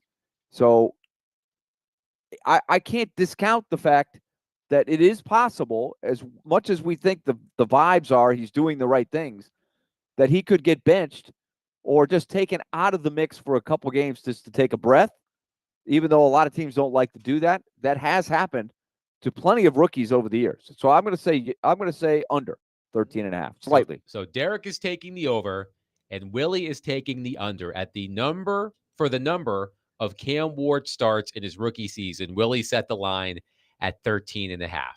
So I did some research on this because I was just curious about how many first-round rookie quarterbacks have started every game. And I looked at the 17-game era to start. So since 2021, there have been 14 first-round rookie quarterbacks to start games in the 17-game era. 5 of the 14 started all 17 games. 3 of whom did it last season. Jaden Daniels, Bo Nix, and Caleb Williams. The other 2, Mac Jones with the New England Patriots and Trevor Lawrence with the Jacksonville Jaguars. Bryce Young just missed the cut at 16. CJ Stroud started 15. Zach Wilson started 13. Yikes. But 5 in the since 2021, since the league expanded to 17 games, 5 of 14 first-round rookie quarterbacks to start games started all 17. Daniels, Jones, Lawrence, Nix, and Williams. I hear everything that Derek is saying. He makes a lot of great points. I hear Willie's counter argument as well. I am about to do something bold here, gentlemen. Oh. I'm about to do something bold. And perhaps in a couple of months, y'all can accuse me of doing the same stuff that Mike Tannenbaum was doing before he said that the Titans would win the AFC South. Not only am I taking the over, I say Cam Ward starts all 17 games. I'm going to do it. That's not going out on a limb. Maybe. I mean, considering what we've seen the last 3 years, yes, it would be going out on a limb. Yes, by the way, Yes. the last Titans quarterback to make every start was Ryan Tannehill in 2021. So the Titans have had to start multiple quarterbacks in 2022, 2023, and 2024. And they're hoping that they don't have to do that again after Cam. So I say that Cam Ward joins the club in the 17-game era. That includes Jaden Daniels, Bo Nix, Caleb Williams, Mac Jones, and Trevor Lawrence. I say that Cam Ward not only takes the over, he starts all 17 games. By the way, Willie, the average of those 14 first-round rookie quarterbacks in terms of starts since 2021 is 12.3. So sort of in line with your 13.5. That's where that contributed to us setting at 13.5, and also their inability to keep quarterbacks healthy in general the last couple of years contributed. I think we want to see if Ward. I think if he starts 17, like think about Caleb Williams last year. He started all 17, and he was sacked 68 times, or among the like highest totals in NFL history in terms of sacks taken. That is pretty fortunate that he didn't get hurt getting sacked that many times. So that's a little bit against the odds. And we just discussed it yesterday. We don't think that Cam Ward should get sacked 68 times this year. That would be a problem, right? They're trying to cut down on that number. The investment in the offensive line. I just think it would be a huge victory if he started even 14. I think that would be a good start, unless he was benched because he was extremely ineffective. 615-737-1025. Willie has tossed out his second of 10 Titans questions. Will Cam Ward start at least 13.5 games? That is the line that Willie has set, 13.5. Are you taking the over or the under for Cam Ward starts in his rookie season? Call us, text us, 615-737-1025. We will get to your reaction. Coming up next, Willie Donick, Derek Mason, Adam Vingan, 1025 The Game.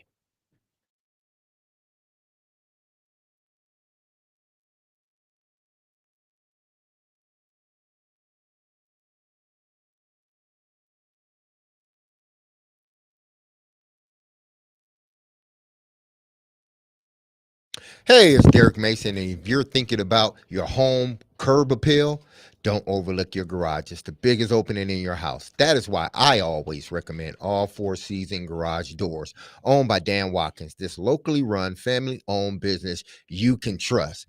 They've got a huge selection of garage doors. So if you're ready for a new look, this is the place to go for quality. And if you just need a fix, whether it's a spring replacement, opener replacement, section replacement, or any repair, they'll get it done right. They can even quiet that noisy garage door or opener that has been driving you crazy. Installation, nobody does it better. They're big enough to serve, but small enough to care.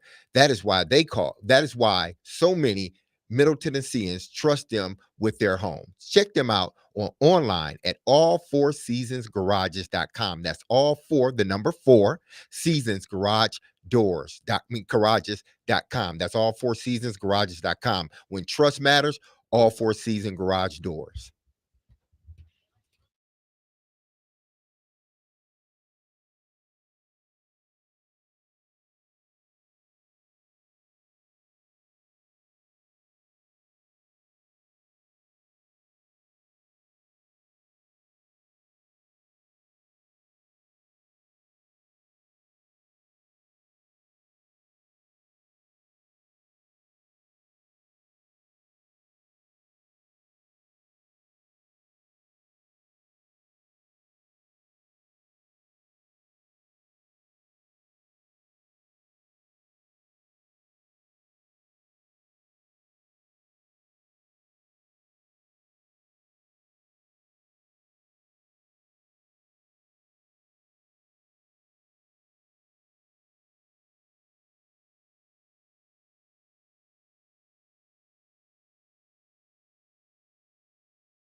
D. Mace Finnegan and Donick 1025 The Game.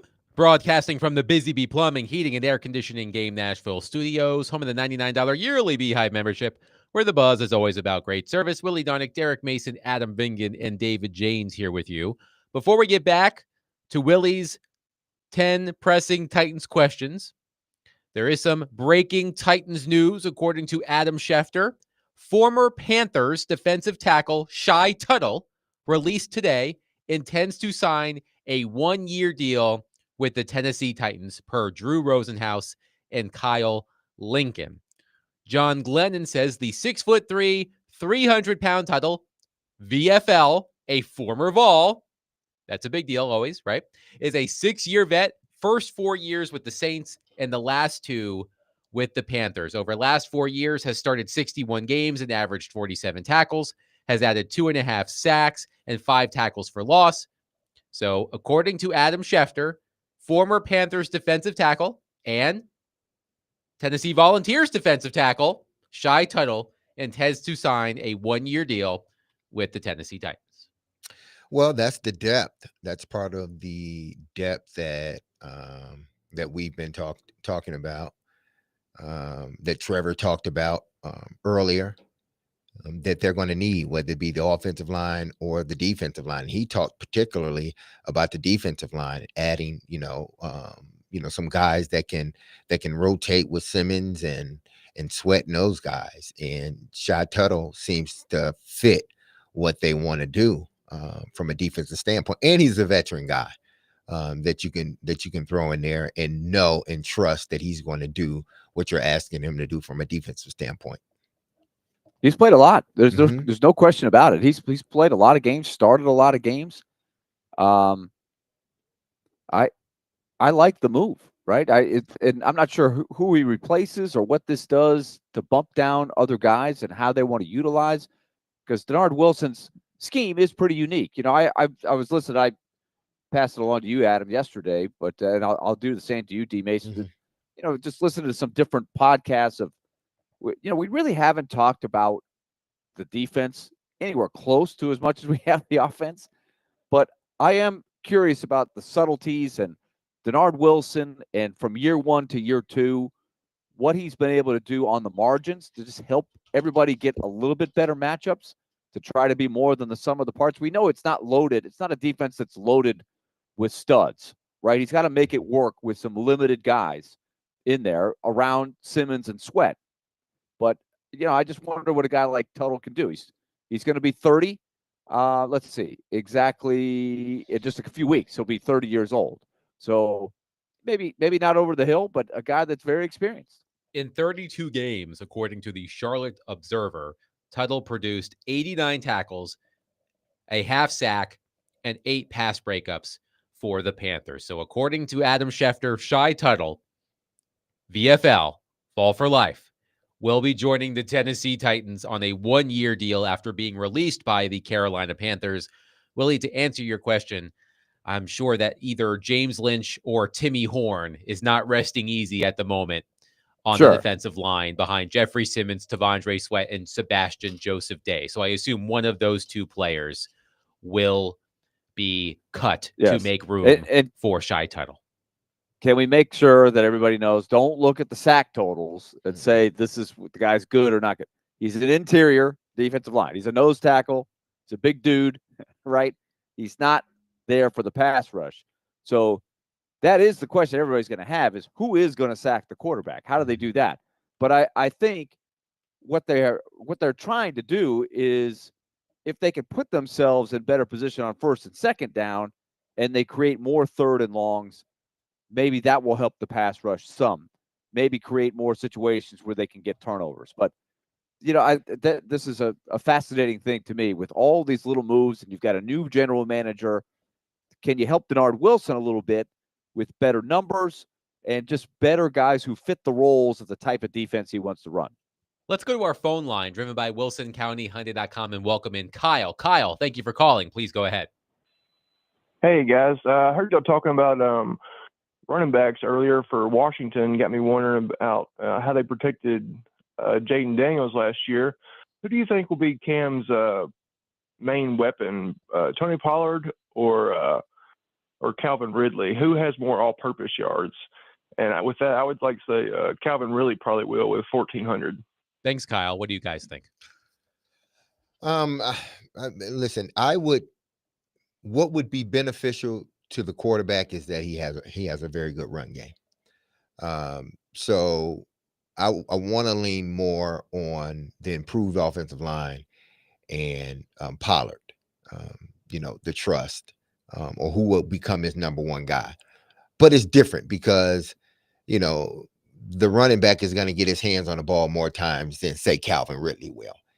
He'll get an opportunity to run the ball more than Calvin Ridley will catching the ball. So, I mean, both of them will have their roles. But if you're asking me, I think if they're doing what they need to do from a running standpoint, Calvin Ridley will get his numbers. And you have to account for the fact that Tajay Spears will not play in at least the first 4 games, which means more work for Tony Pollard. Adam Schefter adds this. Unsurprising, but just want to add it.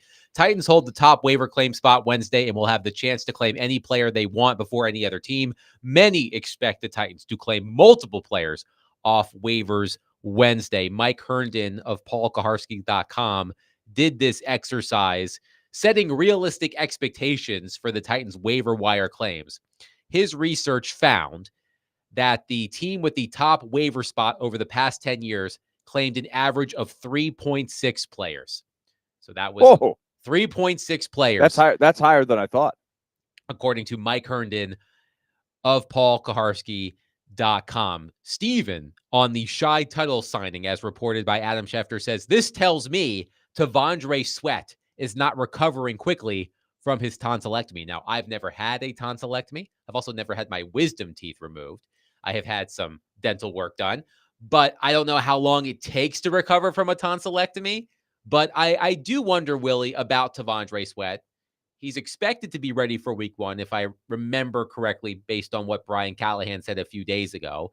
But T'Vondre Sweat was a non-factor, really, in training camp and in the preseason. So I wonder what he's going to be like not having all of those practice reps throughout training camp in the preseason, assuming he starts week 1.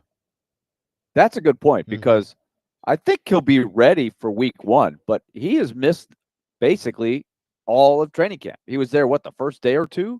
And he had the abdominal thing and then the tonsillitis. Right. So that's a long time to miss and just expect to jump in there and do well. This is the kind of thing we ironically thought would happen to him last year, and he basically didn't miss anything. So he's built up some benefit of the doubt, and you do have some time between now. It's like we're all geared up because we got college football this weekend, but the fact is you still got a lot of time before you play a game. But D-May says, you've said all the time, right? You can stay in shape, you can work through it, but there's, sharpening yourself up to play a game. I am a little concerned. Yeah, that's my big concern about Sweat, because he hasn't been on the field much because of, what's going on with him medically. So that's my concern. How long will it take for him to get up to speed from a physical standpoint? Because again, I'm sure he's been running. I'm sure he's been lifting. I'm sure he's been trying to simulate practice as best he can. But until you're out there, you can't do it. I mean, there's a lot. It's not just running and lifting weights. It's a lot of other stuff that your body just has to get used to. And he hasn't gotten, at least this year, enough of that. So I am concerned about, at least early on with him, especially like soft tissue injuries. That's what it's not like. I'm not talking about an ACL or anything like that. I'm talking about soft tissue injuries, because he hasn't been out there working the way he was last year. All right. Let's throw this in there. Sure. Not that I am a doctor at all, but I can hit Google on my computer just the same as everybody else, right? And I've never had tonsillitis, as you mentioned, Adam, but I do get a little concerned about this. Tonsillitis, because of the nature of it, you can't swallow very well. We all, maybe if you're a certain age, you remember when one of the Brady kids got the tonsillitis and all you could eat is ice cream, or you can't eat as much, right? So he probably lost some weight, T-Sweat, right? So trying to build back your regular body remember what happened to Skoronski when he had the appendectomy? It set him back. So it could take a little longer. Another one on the top of my mind is Mookie Betts. He got sick. It wasn't tonsillitis, but he got a weird illness when the season started in Japan. He lost a bunch of weight, and he's had by far his worst year. It took him a long time. He's now hitting the ball very well. Now he's playing like himself, but it took months to get back. I hope that doesn't happen with Sweat. But I think a lot of times we're like, oh, tonsillitis. It's not like a broken leg or something. He should be fine. But it does. If he lost some weight and he couldn't move around for a while and he couldn't eat the way he normally does, we're talking about Sweat. Meatloaf, right? He probably couldn't eat meatloaf for a couple of days. All right, let's get back to Willie's Titans questions because now I'm getting hungry for meatloaf. But I'm serious. But you guys concerned about that? Like I don't know. I haven't heard details about what he has dealt with, but it's been a long time since we've seen him on the field. Right. A long time. That is a concern. Especially, I hate to do this because Willie, as you know, going out to Colorado to call Predators games against the Avalanche.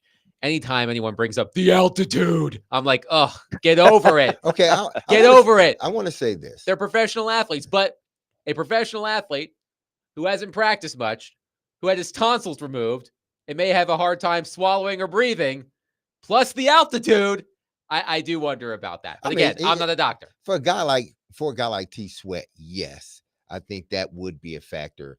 All the things that you listed, and he hasn't been out there with the fellas, in the trenches with them. He's been working, but not like them. So it would affect him. Unless they get a lot of work out of T Sweat for the next 2 weeks, I'm not sure they would let him play. I think that would be malpractice in itself. If a guy hasn't shown himself that he's put together practices the last 2 weeks, and then you want to throw him in a game, a guy that size, aren't you asking for him to get injured? Almost.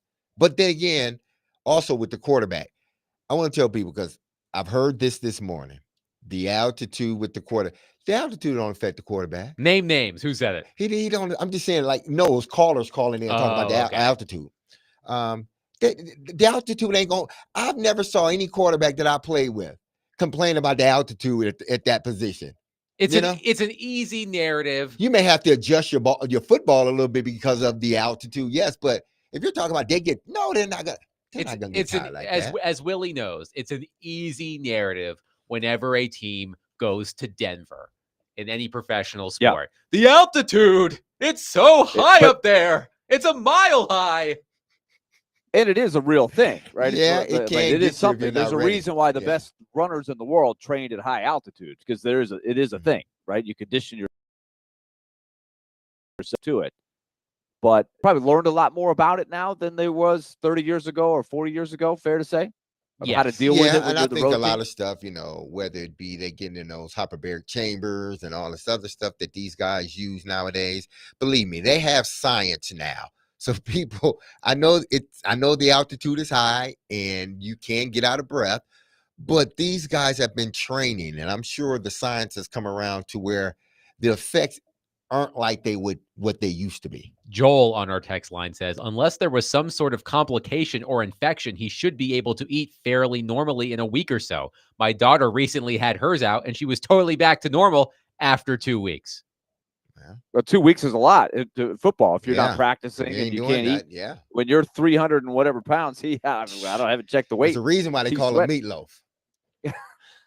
I remember the first time I went to Denver, and I was like, oh, the altitude. I was afraid that I was going to start huffing and puffing, just walking down the street. I know it's a little bit different versus playing a sport at a high level, but I was like, oh, this is not so bad. I can walk. I can breathe. Look at me. I'm well conditioned. Not at all, at least compared to professional athletes. But Steven again. Well, yeah, Steven. This is the same Steven. Thanks, Steven. The Shy title signing tells me Sweat won't be ready. Dustin in Hopkinsville says the Broncos play in it 50%. They practice in it most of the time. There is an edge because our players don't do all that.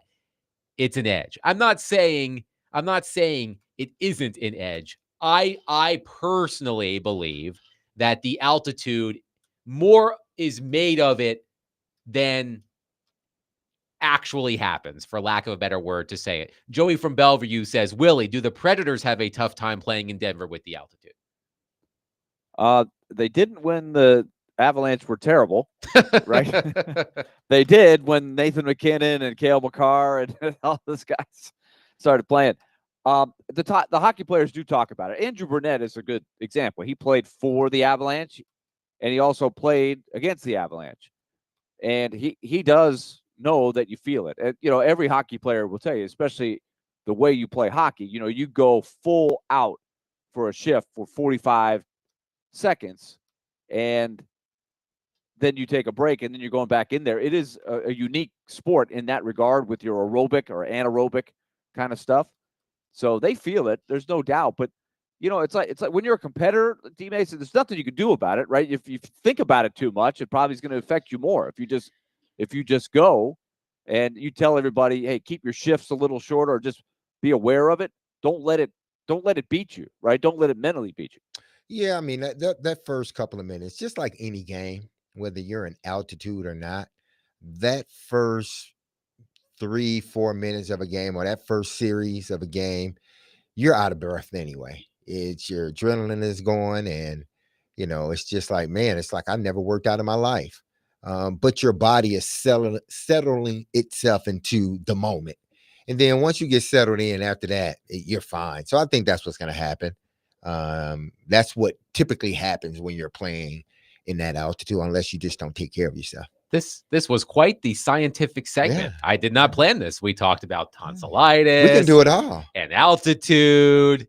Call us Bill Nye the Science Guys. 615-737-1025. Do we need to call Bill? We do need to call Bill. Yeah. Bill. Yes, Bill Nye the Science Guy. Anyway, 615-737-1025.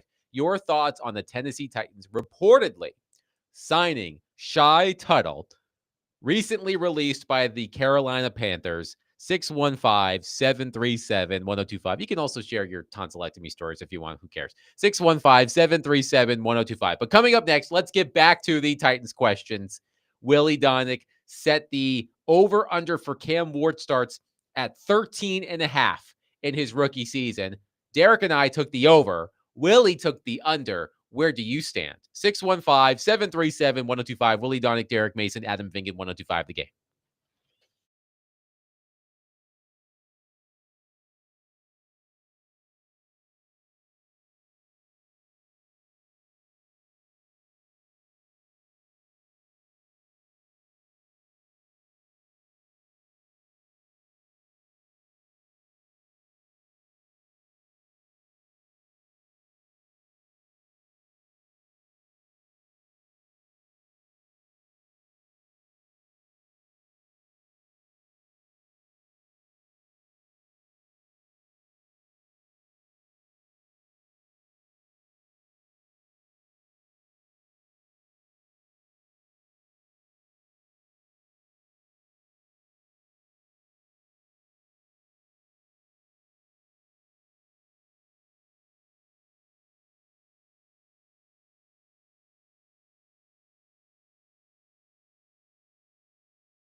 That's the good stuff, David Janes.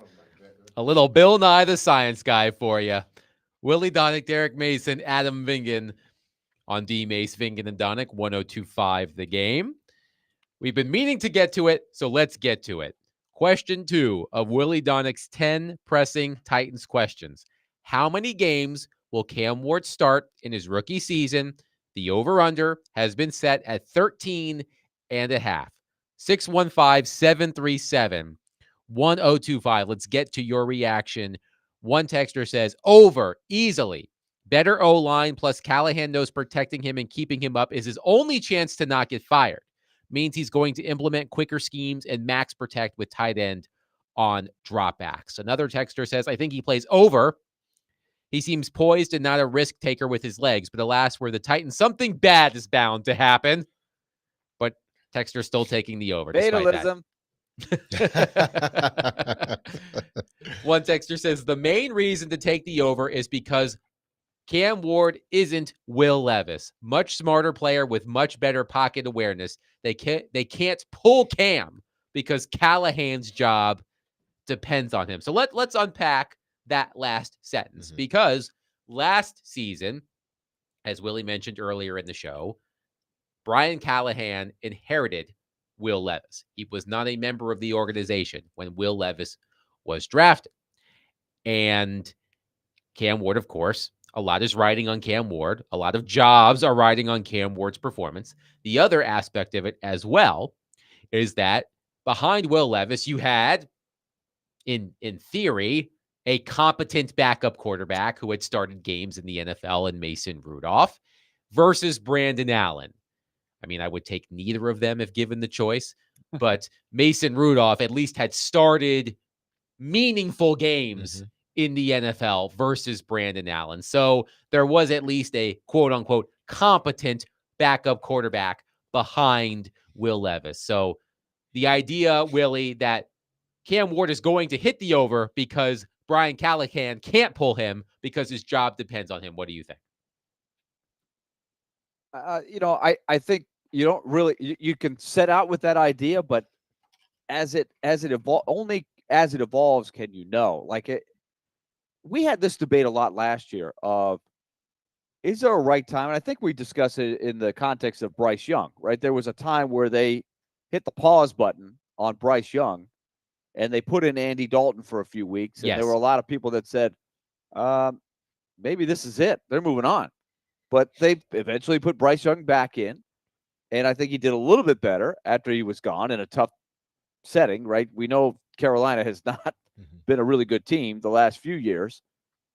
And there seems to be more optimism that he'll get it done. You're not hearing the same thing about him as you are with Anthony Richardson. So I'm not ruling that out. And sometimes that just may be the best thing, even though you don't want to do that. By the way, Derek, before you respond, so I don't forget, Bryce Young, after returning to the starting job following being benched for Andy Dalton, started 10 games, went 4-6, had a completion percentage of 61.8%, 2,104 passing yards, 15 touchdowns, 6 interceptions. So that maybe you could argue that helped him, right? Taking a little break. Yes. Yeah, I'm sure it did. So he can kind of sort of sit back and watch some things. But then I think they changed some things up schematically for him that made it a little bit easier. But another reason why I'm picking the over for Cam Ward is because even though you draft a quarterback number 1 overall and people are thinking, oh man, here we go. We're going to start throwing the ball around the yard. We're going to be that new innovative team. You know, you're going to see crosses. You're going to see everything that McVay and all these other, so-called geniuses of offenses do. So we're going to see that now with Cam Ward and Brian Callahan. I don't think that's the case. I think the best thing for him would be to run the football as much as you can. Solidify your ability to run the football first and foremost. That is another reason why I think they went and got this massive offensive line, because this is a big offensive line now, because they want to be able to maul people all while pass protecting too. But our first thing is to run the football and run it effectively, because if they do that, it makes the quarterback job easier. So that's one reason I believe they're going to be able to keep him upright for all 17 games is because of that. I decided to look up how many sacks the 5 quarterbacks. So there have been 5 rookie first-round quarterbacks in the 17-game era. So since 2021 to start all 17 games. Jaden Daniels, Mac Jones, Trevor Lawrence, Bo Nix, and Caleb Williams. So I was curious how many sacks each of those quarterbacks took in their rookie seasons. As Willie mentioned, the Chicago Bears allowed 68 sacks last season, which was the worst in the NFL. Now, who gave up 85 sacks? That was the Giants 2 years ago. Oh my goodness. 85. Woo. There was a Good Monday Lord, night game too man. that just got out of control, and I can't remember who they were playing, but it was double Man. digits in that game. Good Lord, boy. 85 sacks? Gosh. 85 sacks. So the Chicago Bears allowed 68 sacks last season, which was the worst total in the NFL. Conversely, the Denver Broncos with Bo Nix, 24 sacks allowed last season, which was tied for third with the Baltimore Ravens. The Washington Commanders were near the bottom of the league. They allowed 50 sacks last season. So I was curious about that. I'll quickly go to 2021, which is when Mac Jones and Trevor Lawrence started 17 games each. The New England Patriots allowed 28 sacks in Mac Jones's rookie season. The Jaguars allowed 32. So just some context in terms of the sacks allowed by those teams with the rookie quarterbacks taken in the first round who started all 17 games. One texter wants to know how good the Commanders were at running the ball last season. This includes Jaden Daniels, by the way. But the Washington Commanders averaged 154.1 rushing yards per game, which was third most in the NFL behind Baltimore and Philadelphia, both of which have really good running quarterbacks. I'll have to see just isolated to running backs. But the Commanders as a whole had the third most rushing yards per game last season. And Daniels had what, 890 or something? He had a lot of rushing yards. So there is something to be said, too, of one of the things that Will Levis did not do well at was avoiding contact when possible. And we have yet to really see if Cam Ward's going to be able to do that. We know he doesn't look to run a ton. Louis Riddick's scouting report of Cam Ward is a little more in the Patrick Mahomes mold of run when you need to. You're just good enough to do it, to keep him honest. But the key is to not get yourself hit. Like, well, Will Levis was always taking shots. Yeah, he ain't know how to and you knew fall. it was probably a matter of time. He ain't know how to get down. But the Commanders rush for minus Jaden Daniels about 1,700 yards, minus Jaden Daniels. He rushed for almost 900 yards. He had 891. So they established their run game, and a part of it was Jaden Daniels, but Cam Ward is not that type of quarterback. But you don't want him doing the things that Will Levis did last year to sort of expose himself to those hard hits. So if he can minimize those, I think Brian Callahan is going to do it. He's going to try to do a great job at taking a lot of pressure off of him by running the football. Chad on our text line says, there is no veteran backup to bench Cam Ward for. I expect 17. And we used the example of Bryce Young a few moments ago. Andy Dalton, been around for a while, versus Brandon Allen, who, if my memory serves, has 10 career starts in the NFL. So I do think that plays into it. I also believe that Cam Ward, by default, will be much better at avoiding sacks than Will Levis. Again, I mentioned this earlier this week and last week and probably the week before and the week before. Will Levis had the worst pressure to sack percentage in the NFL last season. 30.4% of Will Levis's pressures that he faced turned into sacks. Cam Ward, by the way, in his final season in Miami, I know it's different, college and the pros, but in his final season in Miami had a pressure to sack ratio of 15.9%. So nearly half. It's different, of course, in the pros versus college, but Cam Ward was middle of the pack in college football last season in avoiding sacks when pressured. But just the fact that it's not going to be Will Levis, Willie, which is what we talked about yesterday with your first Titans question about the number of sacks, makes me feel better about all of this and Cam Ward staying upright and being able to start all 17 games.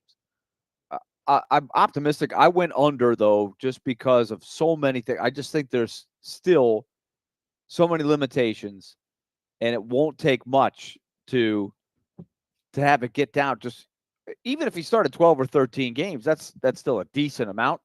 So it's just a gut feeling as much as anything, but it's a key stat, which is why we throw it out there. Keeping him upright, keeping him supported is a huge, huge theme, even more so than the amount of wins. Derek, I know you took the over on 13 and a half. Did you put a specific number on the number of starts? I didn't. I am more in line with you, Adam. I think he's going to play all 17 games. Okay. Join me on that limb. Because if I'm saying 13 and a half, I don't expect him to miss a game. I really don't. But since the 13 and a half, it was an over-under thing, I picked the over. But I expect him to play every game. Willie, put a number on your under. I'm going to say a dozen. Okay. That's how many Will Levis started last year. A dozen seems reasonable to me. Does your gut tell you that it's a dozen because he gets injured at some point, or the Titans pull a Carolina Panthers and sit him for a few games after he struggles? I think it's more likely that he just gets banged up or something sets him back. It could be something freak. I'm just trying to. I'm not trying to be skeptical. Mm-hmm. I'm glass half full, but it doesn't take it could take one freak thing to knock him out for a couple weeks, and he comes back and maybe something else happens. So it could be two different things. It'll be close. Like, I'd be disappointed if it weren't at least 12 that he plays. And I'm just looking at the numbers. They have not kept quarterbacks very healthy the last few years. Again, Ryan Tannehill is the last quarterback to start every game for the Tennessee Titans. That was in 2021. So they needed multiple quarterbacks in 2022 and 2023 and 2024. And if I recall off the top of my head, I think we did this exercise on the show. I was curious about the Titans quarterbacks who started every game in a season in franchise history. There have been 3. 2 of them did it multiple times. Ryan Tannehill did it multiple times. Steve McNair did it multiple times.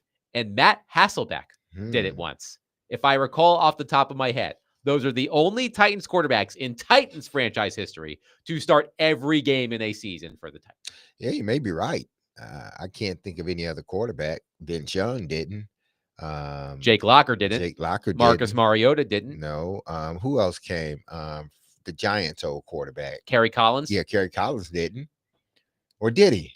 I don't think he did. Kerry Collins was not the opening day starter okay. the one year where they ended up 13-3. Remember, they started 10-0? Yeah. And that was the weird game where Vince Young kind of disappeared. It was the opening game. I think it was the opening game of the season. And Vince went out for a little bit. Kerry Collins threw a nice little screen pass. They won, and then Vince disappeared. They went with Kerry Collins. I'm trying to remember all the details, but it was one of the many dramatic things. And they just stuck with Kerry Collins for a while. But then they ended up going back to Vince Young the next year. Remember when they started 0-6? And CJ2K had his great year in the 8-8. That was a broken year between the two quarterbacks. So you're right. It's a little harder than you might realize to go out there for all 16 or all 17 games. 615-737-1025. We will continue to take your thoughts on this. Again, Willie has set the over-under for Cam Ward starts in his rookie season at 13.5. Are you taking the over or the under? Willie, by the way, you are the only person who has said under. Everybody else has said over. I have not seen Everybody's ignoring history. Perhaps they are blinded by their optimism. I think the recency bias of the last few guys that have done it, like Daniels and Caleb Williams and Bo Nix, that probably has you much more optimistic. But I'm looking at just so many rookies that have struggles of some kind. And you know what I think is an overwhelming thing too is the belief that they just won't put Brandon Allen in there. It'd have to get so bad for them to want to put Brandon Allen in there. So I could be wrong. We'll see. Maybe you will laugh 8 weeks in that I'm wrong.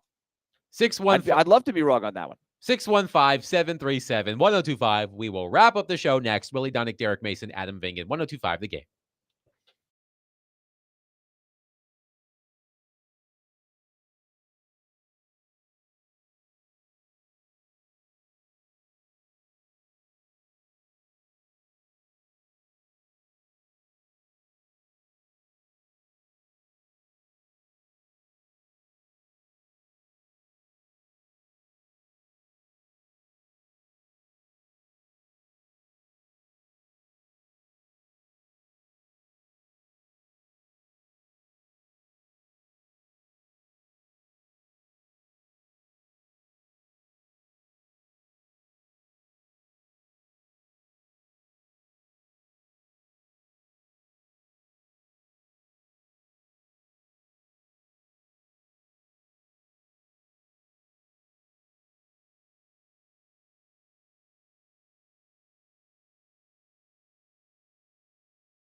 D. Mace, Finn Ginendonic, 1025 The Game. Willie Donick, Derek Mason, Adam Vingen here with you. A reminder, tomorrow, 5:20, the return of Silly Underdog Picks, season number 31. Right, Willie? Correct. Season number 1994 was 31 first year. of Silly Underdog Picks. We have 4 contestants. The defending champion, gag, Chris Sanders, Derek Mason, myself, and a mystery contestant An who upstart. who will be A rookie. revealed, a rookie who will be Ooh. revealed tomorrow at Can't 5:20. wait. Can't wait. Nashville's I'll give you a hint. I'll give you a hint. He's tall. Nashville sports fans, particularly those who are fans of the local professional hockey team, know and love this mystery contestant. He will be revealed tomorrow at 5:20. And be sure to be listening because we plan to have the People's Pick, and we have a prize associated with the People's Pick. So be sure to be listening to participate and potentially win at 615-737-1025. That is tomorrow at 5:20, the return of Silly Underdog Picks. Willie, during the break, we did find somebody who agrees with you. B-Man says, I'm with you, Willie. I say 10 games max. I've seen this movie too many times. Yeah, I felt like I wasn't the only guy. And listen to how ironic it is that I'm the guy that's taking the pessimistic view of this. I'm surprised at the optimism of so many. I tried to set the number at one that would be really divided, right? Of over and under. That sounds really reasonable, but I had 14.5 as the over under the last 2 years, and neither guy hit it. Derek, before you respond, one texter is attempting to guess our mystery contestant by saying Big Sexy. No, it is not Michael McCarron. It is not Michael McCarron, who is tall. But our mystery contestant, who will be revealed tomorrow at 5:20, is not Michael McCarron. No, it's not Michael McCarron, but he does have a nickname. And I will say that this particular individual has been working extremely hard with a team of associates to put together the data. This seems fishy. I don't like this. I don't like this. It seems like, I smell collusion. Yes, Willie. Are you But a part of this? No rule against. Are you a part of this? I am not a part of this. I am just the commissioner. I administer. I try to. Did y'all have any like sad deals or sad conversations? Look, would you really want to listen to me anyway? I'm not Mr. Prognosticator at all. I did not win the Take It to the Bank by any stretch. I finished third. I think I finished behind both of you guys. And by the way, Take It to the Bank starts up again for real on Friday. On Friday, at 5:45. Yes. Speaking of that, I need to hire my own team for that because I didn't do very well last year. But there's nothing against bouncing some things off of some colleagues, some experts behind the scenes before you take to the microphone, right? That's not. Come on, he can't. I mean, he can't. Silly underdog. You know what? Let him do it. It's all fine until he starts winning. I was just about to say, as David said, dandy. just wait until this person starts winning. I smell collusion. Yes, we will bring it up. It has been brought up. Who do you think Chris Sanders was able to collude with last year when he picked Michigan and Michigan over Ohio State? He was Vanderbilt over Alabama and some of the other ones he had. He did not have Vanderbilt over Alabama. No, he had Vanderbilt over Virginia Tech. Yes. None of us were brave enough. None of us were brave enough to take Vanderbilt over Alabama. Shame on us. Even though I said, when they do win, Willie, you better be helping them take the goalpost to the Cumberland. And what happened? They took the goalpost to the Cumberland, but I don't know if Willie was there. I don't think Willie took part. No, I don't think I didn't do it. I didn't do it. I watched it. I watched it on video or on in real time as it was. All these great pictures were being taken from all around downtown as they were making their way up West End. We did call for it though, right? Yes, we called for it. Yes. Well, we were not brave enough to pick it. On Friday afternoon before we signed off, Derek said that goalpost better end up in the Cumberland. Oh yeah. What happened? And it did. Yes, it did. And it did. By the way, you're right. That's a good point. That Chris Sanders. But the boom and bust He didn't method of consult Chris nobody. Sanders. He doesn't consult nobody. He just picks. You don't think he consults any No. experts He doesn't. in deep dark corners? No. How many people It's do you just a think whip. would have said no? Don't pick Michigan over Ohio State. Exactly.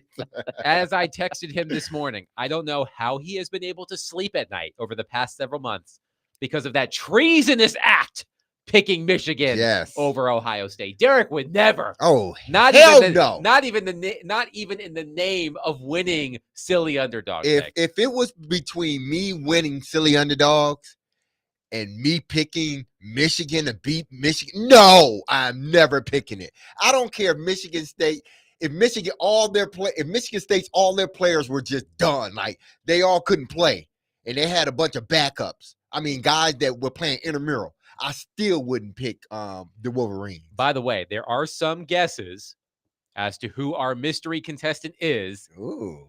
I can neither confirm nor deny Zach, Tommy, Neil.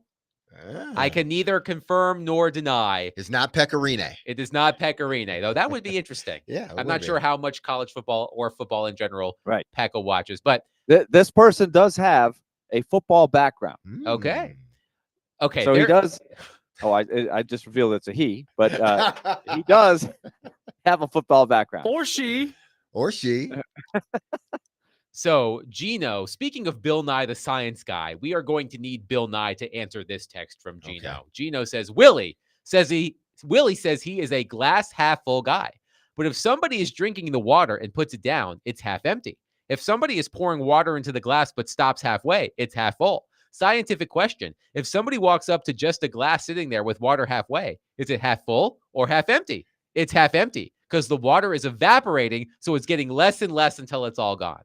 No, but that person just could have poured it in the glass I am right not before, smart enough to answer this question. right before you walked up. So it's your perspective. Do you see it as half full or do you see it as half empty?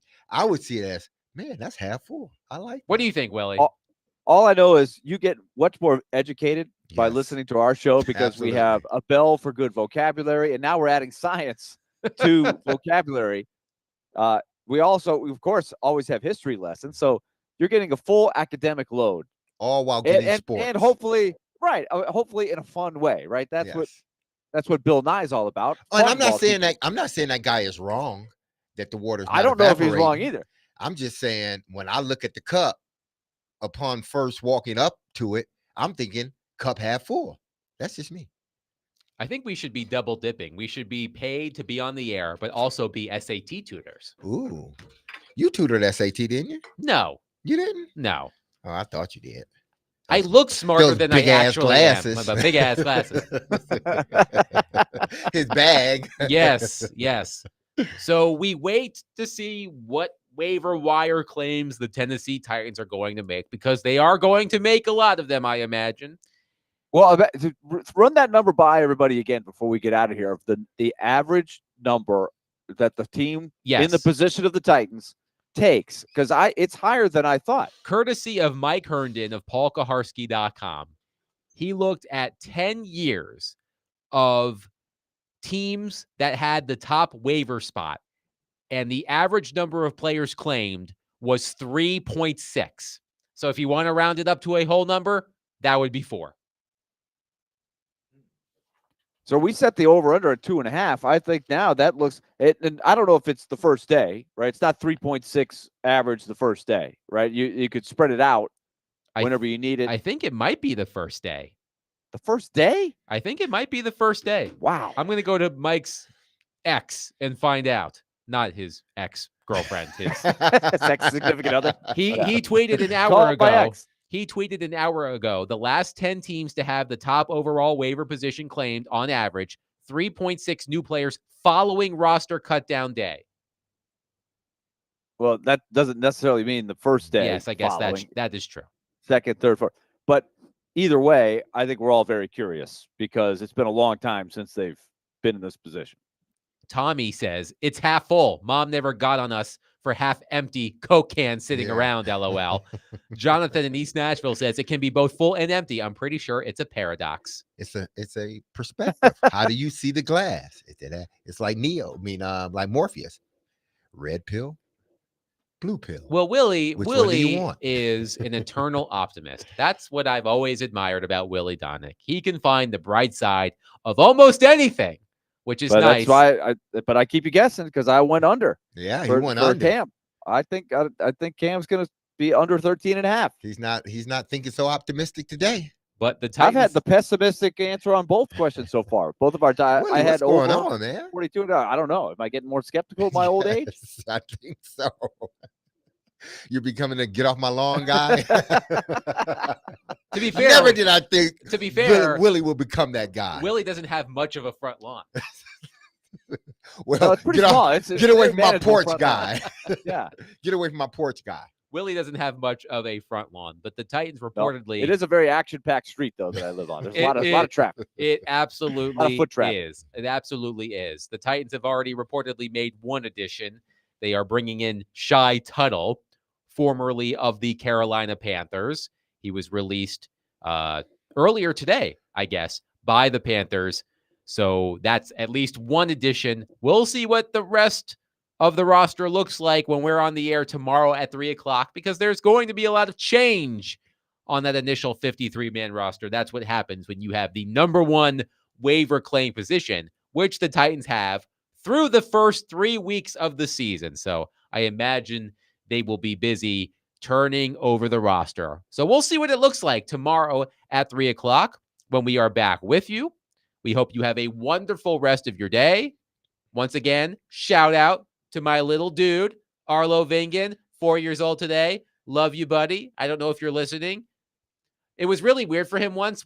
I was driving him home, and the first hour replay of our show came on while I was in the car. He was like, whoa, what's going on here? He was very confused. He was very confused. As he should have been. Yes, but love you, bud. I'll see you in a little bit. Happy birthday. We'll talk to you tomorrow at 3:00. Happy birthday, Arlo. Hey, love on your people. Be loved. Do what you need to do. I didn't forget my whole list. So funny. I didn't forget about my whole. Be loved. Love on your people. Have a safe, blessed, wonderful day. I love you. The show loves you. Peace.